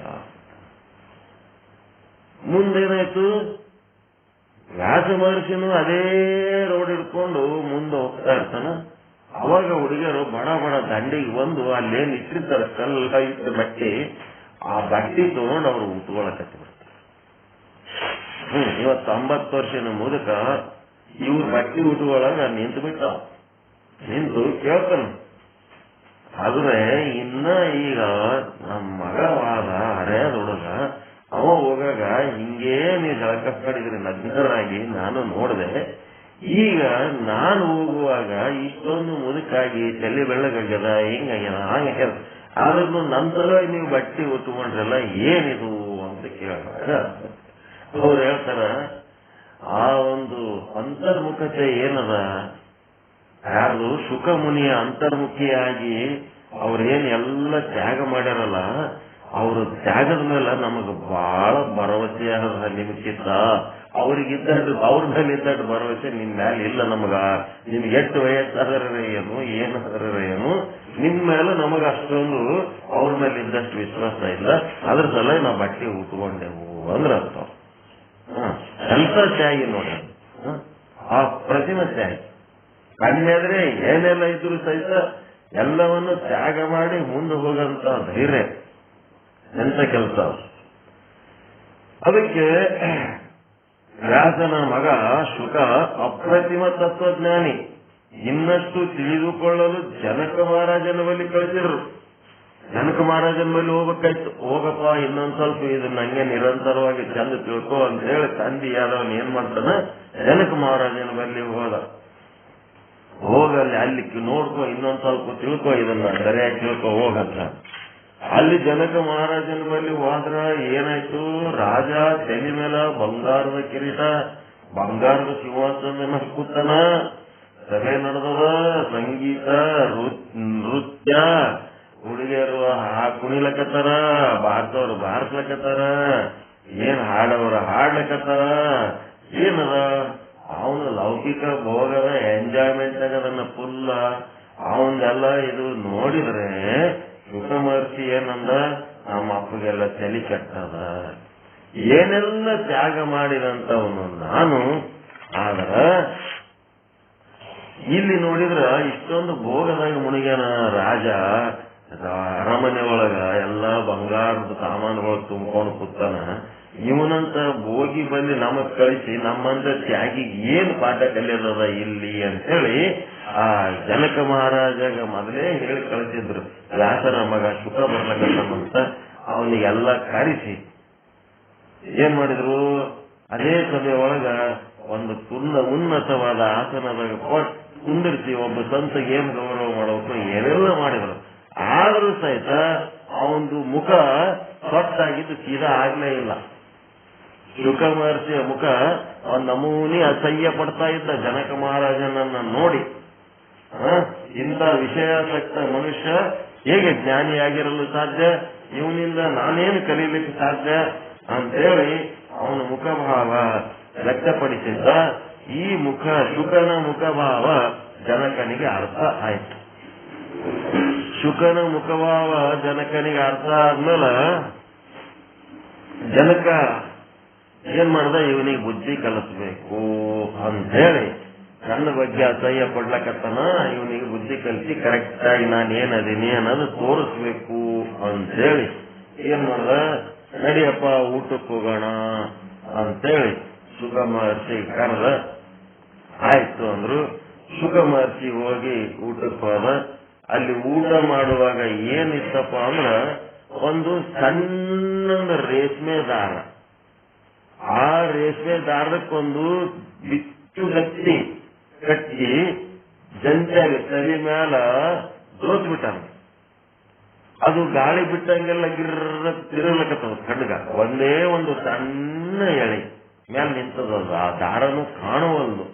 ಅಷ್ಟು ಸಣ್ಣ ಸೂಕ್ಷ್ಮವಾದ ಎಳೆ ಮೇಲೆ ಒಂದು ಬಿಚ್ಚುಗತ್ತಿ ಏನ್ ಮಾಡ್ಯದ, ತಿರುಗಲಕತ್ತದ, ಜೋತ್ ಬಿದ್ದದ. ಅದ್ರ ಕೆಳಗೆ ಇವನಿಗೆ ಎಕ್ಸಾಕ್ಟ್ ಅದ್ರ ಕೆಳಗೆ ಇವನಿಗೆ ಊಟಕ್ಕೆ ಕುಂದಿರ್ಸ. ಈ ಊಟಕ್ಕೆ ಕುಂದಿರಿಸಿದಾಗ ಏನಾಯ್ತು, ಊಟ ಮುಗೀತು, ಎಲ್ಲ ಮುಗೀತು. ಊಟ ಎಲ್ಲ ಮುಗಿದ ಮೇಲೆ ಆಮೇಲೆ ಮತ್ತೆ ಹೊರಗೆ ಬಂದು ಜನಕ ಮಹಾರಾಜರು ಕೇಳಿದ್ರು, ಊಟ ಚೆನ್ನಾಗಿತ್ತೇನಪ್ಪ, ಊಟ ಆಯ್ತೇನು ಅಂತಂದ್ರು. ಊಟ ಚೆನ್ನಾಗಿತ್ತೇನು ಗೊತ್ತಿಲ್ಲ, ಊಟ ಆಯ್ತೇನು ಗೊತ್ತಿಲ್ಲ, ರುಚಿ ಅದು ಏನ್ ಗೊತ್ತ ಏನು ಗೊತ್ತಿಲ್ಲ, ಊಟ ಹೆಂಗಿತ್ತು ಗೊತ್ತಿಲ್ಲ. ಯಾಕೆ ಏನಾಯ್ತು ಮತ್ತೆ ಊಟ ಮಾಡಿದ ಇಲ್ಲ, ಊಟ ಮಾಡಿನಿ ಆದ್ರ ಅದರ ರುಚಿ ಹೆಂಗಿತ್ತು ಗೊತ್ತಿಲ್ಲ, ಅಟ್ಟಿ ತುಂಬಿದ್ದು ಗೊತ್ತಿಲ್ಲ, ತೃಪ್ತಿ ಹೇಗಿದ್ದು ಗೊತ್ತಿಲ್ಲ, ಏನು ನೀಡ್ಯಾರ ಗೊತ್ತಿಲ್ಲ. ಹಿಂಗಾಯ್ತಿದ್ದು. ಊಟ ಮಾಡೀನಿ, ಅದಕ್ಕೆ ಶುಕ ಹಿಂಗ್ ಹೇಳಿದ ಕೂಡಲೇನೆ ಊಟ ಮಾಡಿದ್ದೇನೆ. ಹಾಗಾದ್ರೆ ಊಟ ಹೇಗಿತ್ತು ಗೊತ್ತಿಲ್ಲ.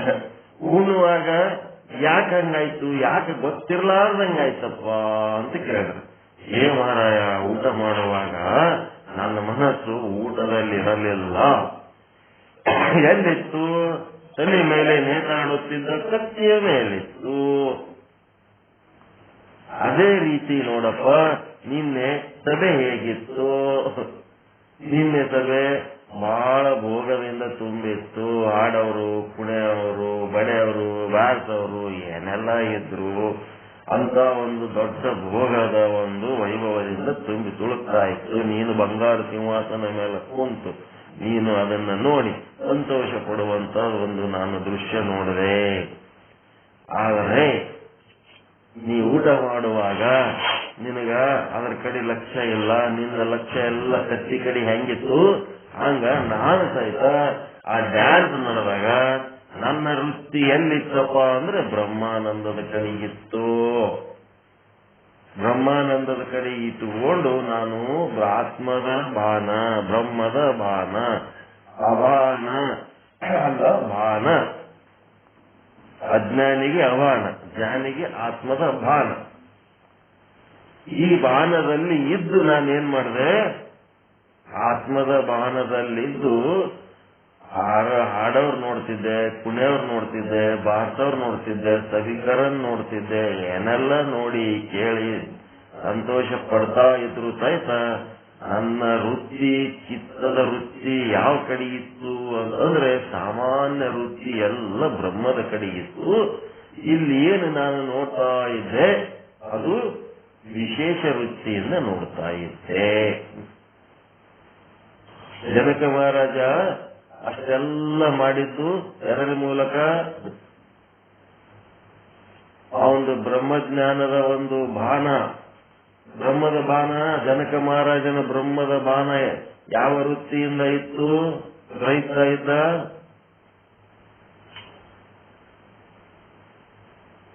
ಸಾಮಾನ್ಯನೋ ವಿಶೇಷನೋ? ಸಾಮಾನ್ಯದಿಂದ, ಸಾಮಾನ್ಯ ವೃತ್ತಿಯಿಂದ ಜನಕ ಮಹಾರಾಜ ಬ್ರಹ್ಮದ ಬಾಣದಲ್ಲಿದ್ದ. ಅಲ್ಲಿ ಮುಂದೆ ನಡೆದಂತ ನೃತ್ಯ ಸಂಗೀತಾದಿಗಳನ್ನ ಎದರಿಂದ ಗ್ರಹಿಸ್ತಿದ್ದ ಅವನು? ಯಾವ ವೃತ್ತಿಯಿಂದ ಆವರಣ ಭಂಗ ಮಾಡ್ತಿದ್ದ? ವಿಶೇಷ ವೃತ್ತಿಯಿಂದ. ಮತ್ತ ಶುಕ ಮಹರ್ಷಿ ಊಟ ಮಾಡುವಾಗ ಅವನು ಖಡ್ಗದ ಕಡೆನೇ ಲಕ್ಷ್ಯ ಇತ್ತು. ಅದು ಎಂತ ವೃತ್ತಿ? ಅದು ಖಡ್ಗದ ಕಡೆ ಲಕ್ಷ್ಯ ಇಟ್ಕೊಂಡದ್ದು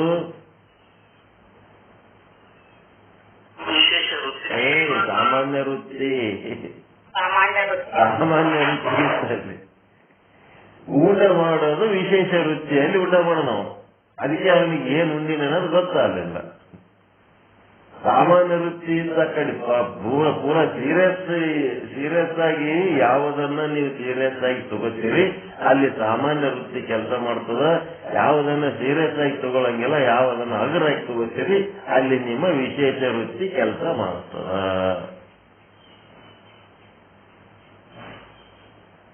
ಹೆಂಗದ?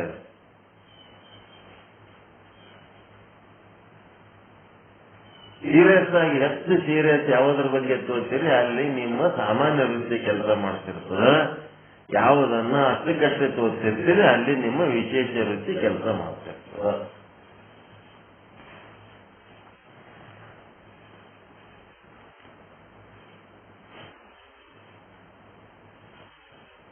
ಈಗ ಸತ್ತವರು 3 ರೀತಿ ಇರ್ತಾರ. ಒಬ್ಬರು ಸತ್ರ ಅಯ್ಯೋ ಪಾಪ ಇನ್ನ ಇರ್ಬೇಕಾಗಿತ್ತು ಅಂತವ್ರು ಭೂಮಿ ಮೇಲಿದ್ರೆ ಇನ್ನ ಎಷ್ಟೋ ಜನರಿಗೆ ಒಳ್ಳೇದಾಗ್ತಿತ್ತು, ಅನುಕೂಲ ಇತ್ತು, ಒಳ್ಳೆ ಕಲ್ಯಾಣಕಾರಿ ವ್ಯಕ್ತಿ ಸತ್ತೋಗ್ಬಿಟ್ರಲ್ಲ ಅಂತ ಹೇಳಿ ಒಬ್ರು. ಇನ್ನೊಬ್ರು ಇರ್ತಾರ ಸತ್ತದೇ ಬೇಸಾಯ್ತು ಅಥವಾ ರಿಟೈರ್ ಆಗಿದ್ದೇ ಬೇಸಾಯ್ತು, ರಿಟೈರ್ ಆಗಿ ಹೋಗಿ ಬಹಳ ಅನುಕೂಲ ಆಯ್ತು, ಅವ ಇರೋ ತನಕ ಎಲ್ಲರಿಗೆ ಬಹಳ ತ್ರಾಸ ಇತ್ತು. ರಿಟೈರ್ ಆದವ್ರ ಬಗ್ಗೆ ಸತ್ತವ್ರ ಬಗ್ಗೆ ಇಂಥ ಅಭಿಪ್ರಾಯಗಳಿರ್ತಾವ. ಇನ್ನೊಂದಿಷ್ಟು ಜನ ಹೆಂಗಿರ್ತಾರಂದ್ರ ಅವಾಗಿದ್ದರೆ ಏನು ಉಪಯೋಗ, ವಾದರೆ ಏನು ನಷ್ಟ, ಇದ್ರು ಅಷ್ಟೇ ವಾದ್ರು ಅಷ್ಟೇ. ಈಗ ಏನಾಗ್ತದ, ಯಾವುದನ್ನ ಇದ್ರೊಳಗೆ ಸೀರಿಯಸ್ ಆಗಿ ತಗೋತಿರಲ್ಲ ಅಲ್ಲಿ ಸಾಮಾನ್ಯ ವೃತ್ತಿ ಕೆಲಸ ಮಾಡ್ತಿರ್ತದ. ಯಾವುದನ್ನ ಸೀರಿಯಸ್ ತಗೊಳಂಗಿಲ್ಲ ಅದು ವಿಶೇಷ ವೃತ್ತಿ ಕೆಲಸ ಮಾಡ್ತಿರ್ತದ. ವೃತ್ತಿ ಹೋಗಿ ಭಂಗ ಮಾಡ್ತಿರ್ತದ, ಆವರಣ ಭಂಗ ಮಾಡ್ತಿರ್ತದ. ಇದನ್ನೇ ಅವ್ರು ತಿಳಿಸ್ಬೇಕಾಗ ಸಾಮಾನ್ಯ ವೃತ್ತಿ, ವಿಶೇಷ ವೃತ್ತಿ ಇವೆಲ್ಲ ಚಂದ ತಿಳ್ಕೋಬೇಕು.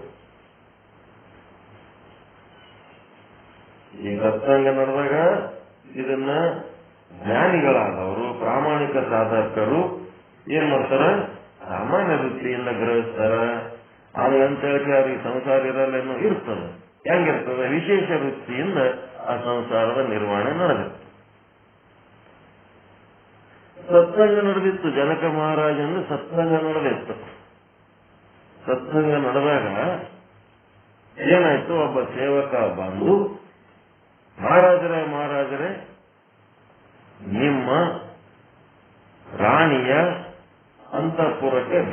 ಹತ್ತದ ಅಂತಂದ. ಅದಕ್ಕೆ ಜನಕ ಮಹಾರಾಜ ಏನಂದ, ರಾಣಿ ಅಂತಪೂರಕ ಬೆಂಕಿ ಹಚ್ಚದಂದ್ರ ಅಲ್ಲಿ ಸೈನಿಕರದಾರ ಇಲ್ಲ, ಬೆಂಕಿ ಆರಿಸೋ ವ್ಯವಸ್ಥೆ ನಡೆದದ ಇಲ್ಲ, ಅಟೆಲ್ಲ ನಡೆದದ್ರಿ, ಎಲ್ಲ ನಡೆದದ ಅಂತಂದ್ಮೇಲೆ ನೀನ್ ಇಲ್ಲಿ ಯಾಕೆ ಬಂದು ನನಗೆ ಡಿಸ್ಟರ್ಬ್ ಮಾಡ್ಲಕತ್ತಿದಿ ಸತ್ಸಂಗ ನಡೆದಾಗ? ನೋಡ್ರಿ ಹೆಂಗದ, ಬ್ರಹ್ಮಜ್ಞಾನದ ಸಭೆ ನಡೆದಾಗ ಜನಕ ಮಹಾರಾಜನ ವೃತ್ತಿ ಯಾವ ವೃತ್ತಿ ಬ್ರಹ್ಮಜ್ಞಾನದಾಗಿತ್ತು, ಯಾವ ವೃತ್ತಿ ಸಂಸಾರದಾಗಿತ್ತು? ಸಾಮಾನ್ಯ ವೃತ್ತಿ ಬ್ರಹ್ಮಜ್ಞಾನದಾಗಿತ್ತು, ಸಂಸಾರದೊಳ ವಿಶೇಷ ವೃತ್ತಿ. ಓ,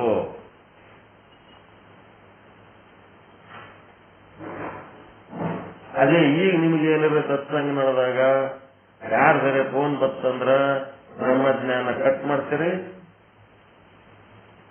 ಆ ಕಡೆ ಹೋಗಿ ಅವ್ರ ಸಂಗಟ ಮಾತಾಡ್ತೀರಿ, ಮತ್ ವಾಪಸ್ ಬಂದು ಜಾಯ್ನ್ ಆಗ್ತೀರಿ, ಮತ್ ಆ ಕಡೆ ಹೋಗಿ ಕಟ್ ಮಾಡ್ತೀರಿ, ಮತ್ ಹೋಗ್ತೀರಿ, ಮತ್ ಬರ್ತೀರಿ. ಇಲ್ಲಿ ಏನ್ ಅರ್ಥ ಆಗ್ತದ? ಅದು ಯಾರ ಸಂಗಟ ಫೋನ್ನಾಗ ಮಾತಾಡ್ಬೇಕತ್ತೀರಿ? ಇದು ಕಟ್ ಮಾಡಿ ಹೋಗಿ ಅದು ಮಾಡಿ ಬರ್ತೀರಲ್ಲ, ಅಲ್ಲಿ ಯಾವ ವೃತ್ತಿ ಅದ, ಇಲ್ಲಿ ಸತ್ಸಂಗದಾಗ ಯಾವ ವೃತ್ತಿ ಅದ? ಸಾಮಾನ್ಯ ವೃತ್ತಿ ಐತಿ, ವಿಶೇಷ ವೃತ್ತಿ. ಹಿಂಗ್ ಬಿಟ್ಬಿಟ್ಟು ಹೋಗಿ ಕೇಳಿ ಬಂದು, ಬಿಟ್ಬಿಟ್ಟು ಹೋಗಿ ಕೇಳಿ ಬಂದು ಮಾಡಿದ್ರ ಏನಾಯ್ತಿದ ವೃತ್ತಿ? ವಿಶೇಷ ವೃತ್ತಿ ಒಳಗಿಂದ ಏನಾಯ್ತು? ಕತ್ತಿ ಕೆಲಸ ಆಯ್ತು. ಸಾಮಾನ್ಯ ವೃತ್ತಿ ಒಳಗೆ ಏನ್ ಮಾಡ್ತೀರಿ? ಅದು ಕುದುರೆ ಕೆಲಸ. ಯಾವುದನ್ನ ಸಾಕಿ ಸಲುತ್ತೀರಿ ಅದು ಬೆಳೀತದ, ಯಾವುದನ್ನ ಅಲಕ್ಷ್ಯ ಮಾಡ್ತೀರಿ ಅದು ಸೊರಗ್ತದ. ಇಷ್ಟೇ ಇರೋದು. ಅದಕ್ಕೆ ರಾಜಭೋಗದಲ್ಲಿ ನಾನು ಇದ್ದರೂ ಕೂಡ ನನ್ನ ಲಕ್ಷ್ಯ ನನ್ನ ಆತ್ಮಸ್ವರೂಪದಲ್ಲಿಯೇ ಇತ್ತಪ್ಪ. ಸುಖಮುನಿ, ನಿನ್ನ ಮುಖ ಸ್ವಭಾವ ನೋಡಿದ್ರ ನನ್ನ ಬಗ್ಗೆ ನೀನು ಅಸಹ್ಯ ಪಟ್ಕೊಂಡಿದ್ದೆಲ್ಲ, ಅದು ಅಸಹ್ಯ ಭಾವ ಕರೆಕ್ಟ್ ಅಲ್ಲ ಅಂತ ಹೇಳಿದಾಗ ಅವಾಗ ಸುಖಮುನಿಯ ಮುಖದ ಮೇಲೆ ಒಂದು ಮಂದಹಾಸ ಮೂಡ್ತದ, ಹೌದೇನು ಅಂತ. ಭಾವ ಕೃತ್ಯದೊಳಿದ್ದರೂ ಶಿವಯೋಗಿ ಭಾವದಲ್ಲಿ ಬ್ರಹ್ಮವನ್ನು ಬಿಡದಿಹನು. ಅದಕ್ಕೆ ವ್ಯವಹಾರವನ್ನ ಸತ್ಯ ಎಂದು ತಿಳಿದು ಮಾಡುವುದಿಲ್ಲ. ಅದು ಮಿಥ್ಯ, ಅದು ನಾಟಕ, ಒಂದು ಪಾತ್ರ ಅಂತೇಳಿ ಬ್ರಹ್ಮಜ್ಞಾನಿ ಮಾಡ್ತಾನ. ದೇಹಾದಿ ಸಮಸ್ತ ಪ್ರಪಂಚ ಸಹಿತ ಬ್ರಹ್ಮದ ಭಾವದಲ್ಲಿರುವುದೇ, ದೇಹ ಆದಿ ಸಮಸ್ತ ಪ್ರಪಂಚ ಸಹಿತ ಬ್ರಹ್ಮ ಭಾವದಲ್ಲಿರುವುದೇ ಜೀವನ್ಮುಕ್ತಿ. ಜೀವನ್ಮುಕ್ತಿ ಅಂದ್ರೆ ದೇಹ ಎಲ್ಲ ಭೋಗ ಎಲ್ಲದರ ಸಮೇತವಾಗಿ ಬ್ರಹ್ಮಜ್ಞಾನದೊಳಗಿರಬೇಕು. ಅದು ಬಿಟ್ಟಿರೋದಲ್ಲ, ಬಿಟ್ಟೇನು ಮಾಡೋದಲ್ಲ ಎಂದು ಚಂದ್ರೋದಯಕಾರರು ಹೇಳುತ್ತಾರೆ. ಜೀವನ್ಮುಕ್ತರ ಲಕ್ಷಣದಲ್ಲಿ ದೇಹಾದಿ ಪ್ರಪಂಚದ ಪ್ರತೀತಿ ಇದೆ. ಜ್ಞಾನಿಗೆ ಜ್ಞಾನವಾದ ಬಳಿಕ ಜ್ಞಾನಿಗೆ ದೇಹ ಇರುತ್ತದೆ, ಜ್ಞಾನಿಗೆ ದೇಹದ ಪ್ರತೀತಿ ಇದೆ. ಆದರೆ ಬ್ರಹ್ಮ ಭಾವದಲ್ಲಿ ಸ್ಥಿತಿ ಇದೆ. ಪ್ರತೀತಿ ಮತ್ತು ಸ್ಥಿತಿ, ಇಲ್ಲಿ ಎರಡು ಶಬ್ದಗಳು ಕಲಿಸ್ತಾರೆ. ಮತ್ತೆ ಜನಕ ಮಹಾರಾಜ ಆ ಒಂದು ನೃತ್ಯ ಸಂಗೀತ ಕೇಳ್ತಾ ಇರೋದೇನದು ಪ್ರತೀತಿ. ಆದ್ರ ಅವನು ಆತ್ಮದ ಭಾನದಲ್ಲಿರೋದು ಸ್ಥಿತಿ. ಪ್ರಪಂಚದಲ್ಲಿ ಜ್ಞಾನಿಗೇನಾಗ್ತದ? ಪ್ರಾಪಂಚಿಕ ವ್ಯವಹಾರಗಳು ಪ್ರತೀತಿ ಆಗ್ತಿರ್ತವ, ಆದ್ರೆ ಅವನು ಆತ್ಮಭಾನದಲ್ಲಿಯೇ ಇರುವ ಸ್ಥಿತಿಯಲ್ಲಿರ್ತಾನ. ಅಜ್ಞಾನಿ ಏನಿರ್ತಾನ? ಅಜ್ಞಾನಿಗೇನಿರ್ತದ್ರಿ? ಲೌಕಿಕ ವ್ಯವಹಾರಗಳೇ ಅವನ ಸ್ಥಿತಿ ಇರ್ತದ. ಮತ್ತ ಯಾವಾಗಾರ ಅವನು ಸತ್ಸಂಗಕ್ಕೆ ಬಂದು ಓದ್ತಿರ್ತಾನಲ್ಲ, ಅದಕ್ಕೆ ಅವನಿಗೇನಿರ್ತದ? ಪ್ರತೀತಿ.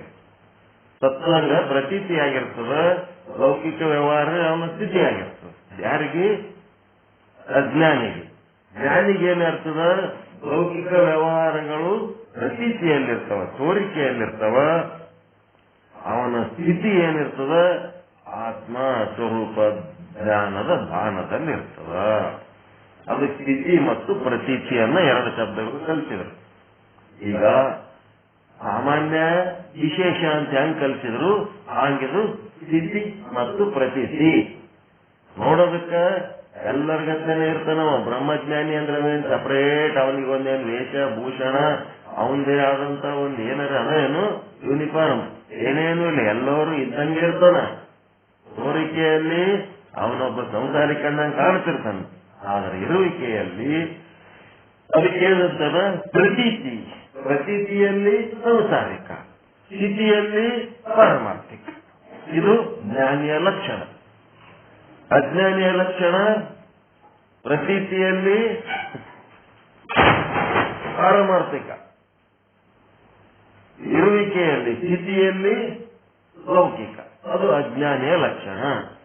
ಈ ಬುದ್ಧಿ ಹಚ್ಚಿಕೊಂಡು ರುದ್ರಾಕ್ಷಿ ಹಾಕೊಂಡು ಲಿಂಗ ಕಟ್ಟಿಕೊಂಡು ಬಾಯಾಗ ಯಾವಾಗ್ಲೂ ಮಣ ಮಣ ಮಂತ್ರ ಅನ್ಕೋತ ಓಂ ನಮ ಶಿವಾಯ ಓಂ ನಮ ಶಿವಾಯ, ಇದು ಪ್ರತೀತಿಯಲ್ಲಿ ಆಯ್ತು. ಸ್ಥಿತಿ ಇರಬೇಕಲ್ಲ, ಸ್ಥಿತಿ ಶೂನ್ಯ. ಅಂತ ದುಸ್ಥಿತಿ ಒಳಗಿದ್ದವನಿಗೆ ಶರಣ ಅಂತಾರೆ ಅಂದ್ರೆ ಅವನಿಗೆ ಸಂತ ಅಂತಾರ, ಅವನಿಗೆ ಮಹಾತ್ಮ ಅಂತಾರ. ಯಾರು ಏನೂ ಬೇಕಾಗಿಲ್ಲ, ಪ್ರತೀತಿ ಮಾಡೋದು ಬೇಕೇ ಆಗಿಲ್ಲ, ಏನೇನು ಬೇಕಾಗಿಲ್ಲ. ನನಗೆ ಇವತ್ತೇ ಹಚ್ಕೋಬೇಡ್ರಿ, ಲಿಂಗ ಕಟ್ಕೋಬೇಡ್ರಿ, ರುದ್ರಾಕ್ಷಿ ಹಾಕೋಬೇಡ್ರಿ, ನೀವು ಯಾವ ಬೆಳ್ಳನ್ ಡ್ರೆಸ್ ಕಾವಿ ಡ್ರೆಸ್ ಏನೇನು ಮಾಡೋದು ಬೇಕಾಗಿಲ್ಲ. ಅವೆಲ್ಲ ತೋರಿಕೆ ಡ್ರಾಮಾಗಳು ಪ್ರತೀತಿಗಳ ಬೇಡ. ಸ್ಥಿತಿಯಲ್ಲಿ ಇರೋದು ಮುಖ್ಯ. ಆತ್ಮದ ಸ್ಥಿತಿ ಒಳಗಿರೋದು ಬಹಳ ಮುಖ್ಯ. ಅದು ಆನಂದ ಕೊಡ್ತದೆ. ಮೇಲೆ ಒಂದು ಕಾವಿ ಬಟ್ಟೆ ಹಾಕೊಳ್ಳೋಣ ಆನಂದ ಕೊಡ್ತದ, ಇವತ್ತಿ ಹಚ್ಕೊಳ್ಳೋಣ ಆನಂದ ಕೊಡ್ತದ, ಲಿಂಗ ಕಟ್ಟಿಕೊಳ್ಳೋಣ ಆನಂದ ಕೊಡ್ತದ. ಅವೆಲ್ಲ ಪ್ರತೀತಿಗಾಗಿ. ಅವುಗಳನ್ನ ಬಳಸಿದ ಉದ್ದೇಶ ಏನು? ಬಳಸಿ ಆನಂದ ಪಡ್ಕೋಬೇಕು. ಆನಂದಕ್ಕೆ ಹೋಗ್ಲೇ ಇಲ್ಲ, ಸ್ಥಿತಿಗೆ ಹೋಗ್ಲಿಲ್ಲ ಅಂದ್ರೆ ಪ್ರತೀತಿಗಳು ತಗೊಂಡು ಏನ್ ಮಾಡ್ಬೇಕು? ಒಳಗೆ ಟಿವಿನೇ ಇಲ್ಲ, ನಾಳೆಗೆ ಮೇಲೆ ಆಂಟೆನಾ ಅದ, ಮನೆಯಾಗ ಸ್ಕೂಟರೇ ಇಲ್ಲ, ಹೆಲ್ಮೆಟ್ ಇಟ್ಕೊಂಡು ಓಡಾಡ್ಲಕತ್ತಾನ. ಹಿಂಗದ ಇದು ಪರಿಸ್ಥಿತಿ. ಸ್ಕೂಟರ್ ಇದ್ದವ ಹೆಲ್ಮೆಟ್ ಇಟ್ಕೊಂಡು ಓಡಾಡಿದ್ರೆ ಚಂದ ಕಾಣಿಸ್ತದೆ. ಸ್ಕೂಟರೇ ಇಲ್ಲ ಅವನಿಗೆ, ಮನೆಯಾಗ ಟೂ ವೀಲರೇ ಇಲ್ಲ, ಅವ ಹೆಲ್ಮೆಟ್ ತೊಗೊಂಡ. ಏನ್ ಮಾಡ್ಬೇಕು ಹಿಂಗಿದ್ರ? ಶಿವಯೋಗ ಸಾಧನೆನೇ ಇಲ್ಲ, ಒಳಗೆ ಲಿಂಗ ಹಾಕೊಂಡು ಅಡ್ಡಾಡ್ಲಕತ್ತಾನ. ಸ್ಕೂಟರ್ ಇರ್ಲಾರ್ದೆ ಹೆಲ್ಮೆಟ್ ತಗೊಂಡು ಓಡಾಡಿದವ, ಒಳಗೆ ಟಿವಿ ಇರ್ಲಾರ್ದೆ ಆಂಟೆನ ಮ್ಯಾಲ್ ಫಿಟ್ ಮಾಡಿಸ್ಕೊಂಡವ್ ಇದ್ದಂಗೆ ಅವ. ಅದೇ ಲಿಂಗ ವಿಭೂತಿ, ಒಳಗೆ ಏನು ಸಾಧನೆ ಇಲ್ಲ, ಏನೂ ಇಲ್ಲ. ಅದಕ್ಕೆ ಈ ರೀತಿ ಸ್ಥಿತಿ ಮತ್ತು ಪ್ರತೀತಿ. ಪ್ರತೀತಿ ಪ್ರಪಂಚದಲ್ಲಿದೆ, ಸ್ಥಿತಿ ಬ್ರಹ್ಮದಲ್ಲಿದೆ. ಯಾರು? ಜನಕ ಮಹಾರಾಜನ. ಅಂದ್ರೆ ಜ್ಞಾನಿಯರು.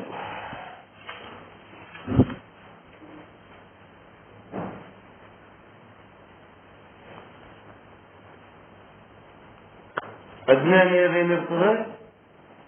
ಪ್ರತೀತಿ ಬ್ರಹ್ಮದಲ್ಲಿರ್ತದ, ಸ್ಥಿತಿ ಪ್ರಪಂಚದಲ್ಲಿ. ಅದಕ್ಕೆ ಊಟ ನಿದ್ರೆ ಎಲ್ಲಾ ವ್ಯವಹಾರಗಳು ನಡೆದಿವೆ, ಚೆನ್ನಾಗಿಯೇ ನಡೆದಿವೆ. ಜ್ಞಾನ ಆಗಿದೆ ಅಂತ ಏನು ಬಿಡುವ ಹಾಗಿಲ್ಲ. ಆದರೆ ಸ್ಥಿತಿ ಮಾತ್ರ ಬ್ರಹ್ಮದಲ್ಲಿ ಇರುತ್ತದೆ. ಪ್ರತೀತಿಯೇ ಬೇರೆ, ಸ್ಥಿತಿಯೇ ಬೇರೆ. ಹೊರಗೆ ತೋರೋದಕ್ಕ ಒಳಗಿರೋದಕ್ಕ ಏನೇನು ಸಂಬಂಧ? ಒಳಗ ಹೊರಗ ಒಂದೇ ಆಗಿರ್ಬೇಕು ಅಂತೇಳಿ ಏನ್ ಅಂತಾರಲ್ಲ, ಒಳಗ ಹೊರಗ ಒಂದೇ ಆಗಿರ್ಬೇಕಾದ ಅವಶ್ಯಕತೆ ಏನಿಲ್ಲ. ಒಳಗ ಬ್ರಹ್ಮದ ಆನಂದ ಇದ್ರೆ ಸಾಕು, ಹೊರಗೆ ಹೆಂಗಾರೆ ನೋ ಪ್ರಾಬ್ಲಮ್. ಹೊರಗಿರೋದು ಪ್ರತೀತಿ, ಒಳಗಿರೋದು ಸ್ಥಿತಿ. ಸ್ಥಿತಿ ಒಳಗೆ ಆನಂದ ಇರಬೇಕು, ಪ್ರತೀತಿಯಲ್ಲಿ ಆನಂದ ಇದ್ದು ಹೆಂಗಪ್ಪ? ನಾವು ಹೇಳೋ ಶಬ್ದ ಹೆಂಗದಂದ್ರ ಅಂತರಂಗದಲ್ಲಿ ಶಿವಲಿಂಗ, ಬಹಿರಂಗದಲ್ಲಿ ರಣರಂಗ. ಹೊರಗೆ ಬೆಟ್ಟದಷ್ಟು ರಣರಂಗ ಮಾಡ್ರಿ, ಅಂತರಂಗದೊಳಗೆ ಶಿವಲಿಂಗ ಇರಬೇಕು. ಅದು ಬಿಟ್ಟು ಬಹಿರಂಗದಲ್ಲಿ ದೊಡ್ಡ ಶಿವಲಿಂಗ ಇದ್ದಂಗಿದ್ದು ಅಂತರಂಗದಲ್ಲಿ ರಣರಂಗ ಇದ್ರ ಅದಕ್ಕೆ ಸಾಧನೆ ಅಂತಾರನ್ರಿ. ಹೆಂಗ?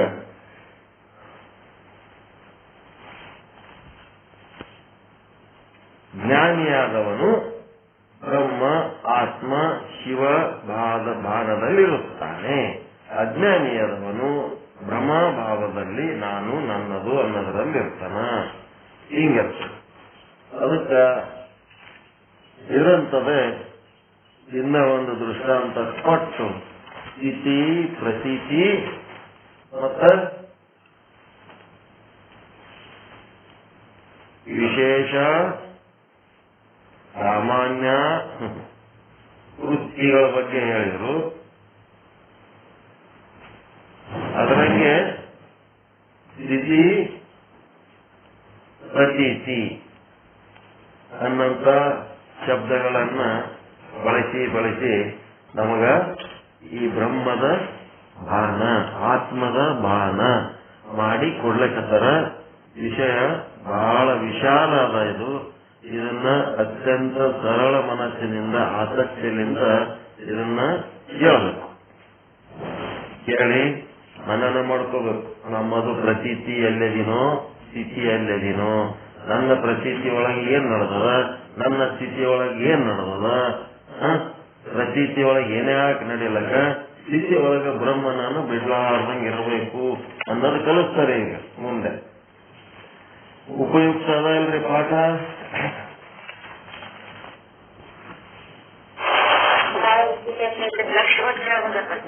ವಿಶೇಷ ವೃತ್ತಿ ಸಾಮಾನ್ಯ ವೃತ್ತಿ ಅಂದ್ರೆ ಏನ್ ನಡೆದದ, ಸಾಮಾನ್ಯ ವೃತ್ತಿ ಒಳಗೆ ಏನ್ ನಡೆದದ, ದೊಡ್ಡ ಮನೆಯವರು ಸಣ್ಣ ಮನೆಯವರು, ದೊಡ್ಡ ಮನೆಗೆ ಏನ್ ನಡೆದದ ಸಣ್ಣ ಮನೆಗೆ ಏನ್ ನಡೆದದ ನೋಡ್ತಿರ್ತೀರಲ್ಲ, ಹಂಗ ಸಾಮಾನ್ಯ ವೃತ್ತಿಯೊಳಗೆ ಏನ್ ನಡೆದದ, ವಿಶೇಷ ವೃತ್ತಿಯೊಳಗೆ ಏನ್ ನಡೆದದ, ಇದನ್ನ ಒಂದು ಕಡೆ.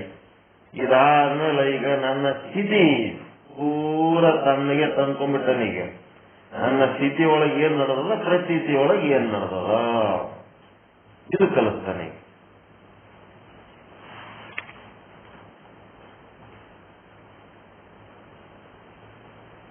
ಸ್ಥಿತಿ ಒಳಗೆ ಏನ್ ನಡೆದದ, ಪ್ರತೀತಿ ಒಳಗೆ ಏನ್ ನಡೆದದ, ಇದನ್ನ ಅವನು ಕಲಿಸ್ತಾನೆ. ಗೊತ್ತಾಗ್ತದಿಲ್ಲ ನಿಮ್ಮ ಸ್ಥಿತಿ ಒಳಗೆ ಏನ್ ನಡೆದ, ಪ್ರತೀತಿ ಒಳಗೆ ಏನ್ ನಡೆದ. ಮಹತ್ವದ ಸ್ಥಿತಿಯೊಳಗ ಸ್ಥಿತಿ ಇರ್ತದೆ, ಮಹತ್ವ ಪ್ರತೀತಿ. ಯಾವುದು ಜ್ಞಾನಿ ಇರ್ತಾನ ಅವನು ಬ್ರಹ್ಮದ ಭಾನ ಅವನ ಸ್ಥಿತಿ ಇರ್ತದ. ಲೌಕಿಕ ವ್ಯವಹಾರ ಏನಿರ್ತದ ಪ್ರತೀತಿ ಇರ್ತದ. ಅಜ್ಞಾನಿಯಾದವನು ಏನಿರ್ತಾನ ಲೌಕಿಕ ವ್ಯವಹಾರದ ಸ್ಥಿತಿ ಒಳಗಿರ್ತಾನ, ಬ್ರಹ್ಮದ ಭಾನ ಅವನು ಪ್ರತೀತಿ ಇರ್ತದ. ಮತ್ತೆ ಅಜ್ಞಾನಿ ಬೇರೆ ಜ್ಞಾನಿ ಬೇರೆ ಇಲ್ಲ. ನಾನೇ ಜ್ಞಾನದ ಕಾಲದಲ್ಲಿ ಮತ್ತು ಅಜ್ಞಾನದ ಕಾಲದಲ್ಲಿ ಅಂತ ಎರಡು. ಜ್ಞಾನ ಪೂರ 100 ವರ್ಷ ಜ್ಞಾನದಾಗೆ ಇರ್ಲಿಕ್ಕಾಗಂಗಿಲ್ಲ, ಪೂರ 100 ವರ್ಷ ಅಜ್ಞಾನದಾಗೆ ಇರ್ಲಿಕ್ಕಾಗಲ್ಲ. ಜ್ಞಾನ ಕಾಲದಲ್ಲಿ ನಾವ್ ಹೆಂಗಿರ್ತೀವಿ, ಬ್ರಹ್ಮದ ಬಾಣದಲ್ಲಿ ಸ್ಥಿತಿ ಇರ್ತದ. ಮತ್ತ ನಮ್ಮ ಲೌಕಿಕ ವ್ಯವಹಾರಗಳು ಯಾವ್ದ್ರಾಗಿರ್ತಾವ, ಪ್ರತೀತಿ ಒಳಗಿರ್ತಾವ. ಅಜ್ಞಾನ ಕಾಲ ವ್ಯವಹಾರ ಮಾಡ್ಲಿಕ್ಕೆ ಹೋಗ್ಬೇಕಾಗ್ತದ. ಅಂತ ಸಮಯದಲ್ಲಿ ಏನಾಗ್ತದ ಅಂದ್ರ ನಮ್ಮ ಸ್ಥಿತಿ ಲೌಕಿಕ ವ್ಯವಹಾರದಾಗ ಮುಳುಗಿದಾಗ ಮತ್ತೆ ನಮ್ಮ ಪ್ರತೀತಿ ಎದುರಾಗಿರ್ತದ ಬ್ರಹ್ಮಜ್ಞಾನದಾಗ. ಪ್ರತೀತಿ ಬ್ರಹ್ಮಜ್ಞಾನದ ಪ್ರತೀತಿ ಇರ್ತದ, ಅದೇನು ಎಲ್ಲಿ ಹೋಗಿರಂಗಿಲ್ಲ. ಅದಕ್ಕೆ ಅದ್ರಾಗಿಲ್ಲ ಇದ್ರಾಗಿಲ್ಲ ಅದ್ರಾಗ ಇರೋದೇ ಎರಡೇ ಮನಿ. ಹಿಂಗ ಮಾಡ್ಕೊಂಡು ಹೋಗ್ಬೇಕು. ಜ್ಞಾನಿ ಅನ್ನೋ ನಾನು, ಅಜ್ಞಾನಿ ಅಂದ್ರೆ ಬೇರೆ ಯಾರೋ ಅಂತಲ್ಲ. ಅಜ್ಞಾನಿ ಅಂದ್ರೆ ಅಜ್ಞಾನ ಕಾಲದಲ್ಲಿ ವ್ಯವಹರಿಸುವ ಸಮಯ. ಅದೇನರ್ಥದ ಜ್ಞಾನ ಅಜ್ಞಾನ ಜ್ಞಾನ ಅಜ್ಞಾನ ಹಿಂಗೆ ನಡೆದಿರ್ತದ. ಜ್ಞಾನದ ಸುಖ ಹೆಚ್ಚಾದಂಗ ಮಣ್ಣು ತಿನ್ನೋದು ಬಿಟ್ಟು ಬಿಟ್ಟು ಬಿಟ್ಟು ಬಿಟ್ಟು ಹಣ್ಣು ತಿನ್ನೋದು ಕಲಿತದ.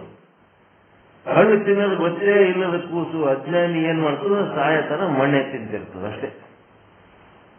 ಹಣ್ಣಿನ ರುಚಿ ಗೊತ್ತಾಗ ತನಕ ಮಣ್ಣು ತಿನ್ನೋದು, ಹಣ್ಣಿನ ರುಚಿ ಗೊತ್ತಾದ್ಮೇಲೆ ಮಣ್ಣು ಬಿಟ್ಟು ಹಣ್ಣೇ ತಿನ್ನೋಂತ ಒಂದು ಸ್ಥಿತಿ ಬರ್ತದೆ. ಬ್ರಹ್ಮದ ಭಾನದ ಒಂದು ಸ್ಥಿತಿ ಒಂದೇ ಉಳಿತದ. ಪ್ರತೀತಿ ಅನ್ನೋದು ಹೋಗೇ ಬಿಡ್ತದ. ಪ್ರತೀತಿ ಅನ್ನೋದು ಏನೇ ಇಲ್ಲ. ಪ್ರತೀತಿ ಒಳಗೂ ಬ್ರಹ್ಮದ ಬಾನ ಮತ್ತು ಸ್ಥಿತಿ ಒಳಗೂ ಬ್ರಹ್ಮದ ಬಾನ ಅಂತದೊಂದು ಕಾಲ ಬರ್ತದ. ಅಂತ ಕಾಲ ಬರುವ ತನಕ ಸಾಧನೆ ಮಾಡ್ತಾ ಇರಬೇಕು, ಮಾಡ್ಕೋತಿರ್ಬೇಕು.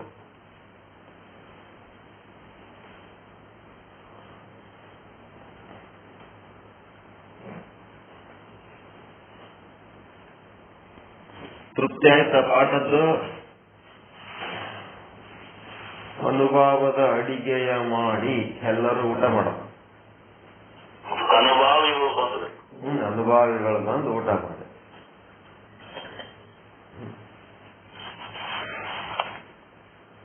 ಅಡಿಗೆ ಚಲೋ ಮಾಡ್ಲಕ್ಕತ್ತಾನಲ್ರಿ? ಅಡಿಗೆ ಮಾಡೋನ್ ಏನ್ ಕಂಪ್ಲೇಂಟ್ ಇದ್ರಿ ಹೇಳ್ರಿ.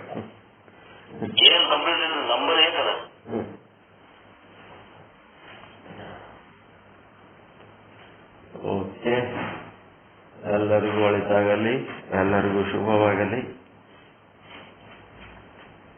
ಪರಮಾನಂದ ಪ್ರಾಪ್ತಿ ಭವ, ಸರ್ವ ದುಃಖ ನಿವೃತ್ತಿ ಭವ, ಇಷ್ಟಾರ್ಥ ಸಿದ್ಧಿರಸ್ತು. ಯಶಸ್ವಿ ಭವ, ಯಶಸ್ವಿ ಭವ. ಓಂ ಶಾಂತಿ ಶಾಂತಿ ಶಾಂತಿ. ಎಲ್ಲರಿಗೂ ಶರಣ ಶರಣ.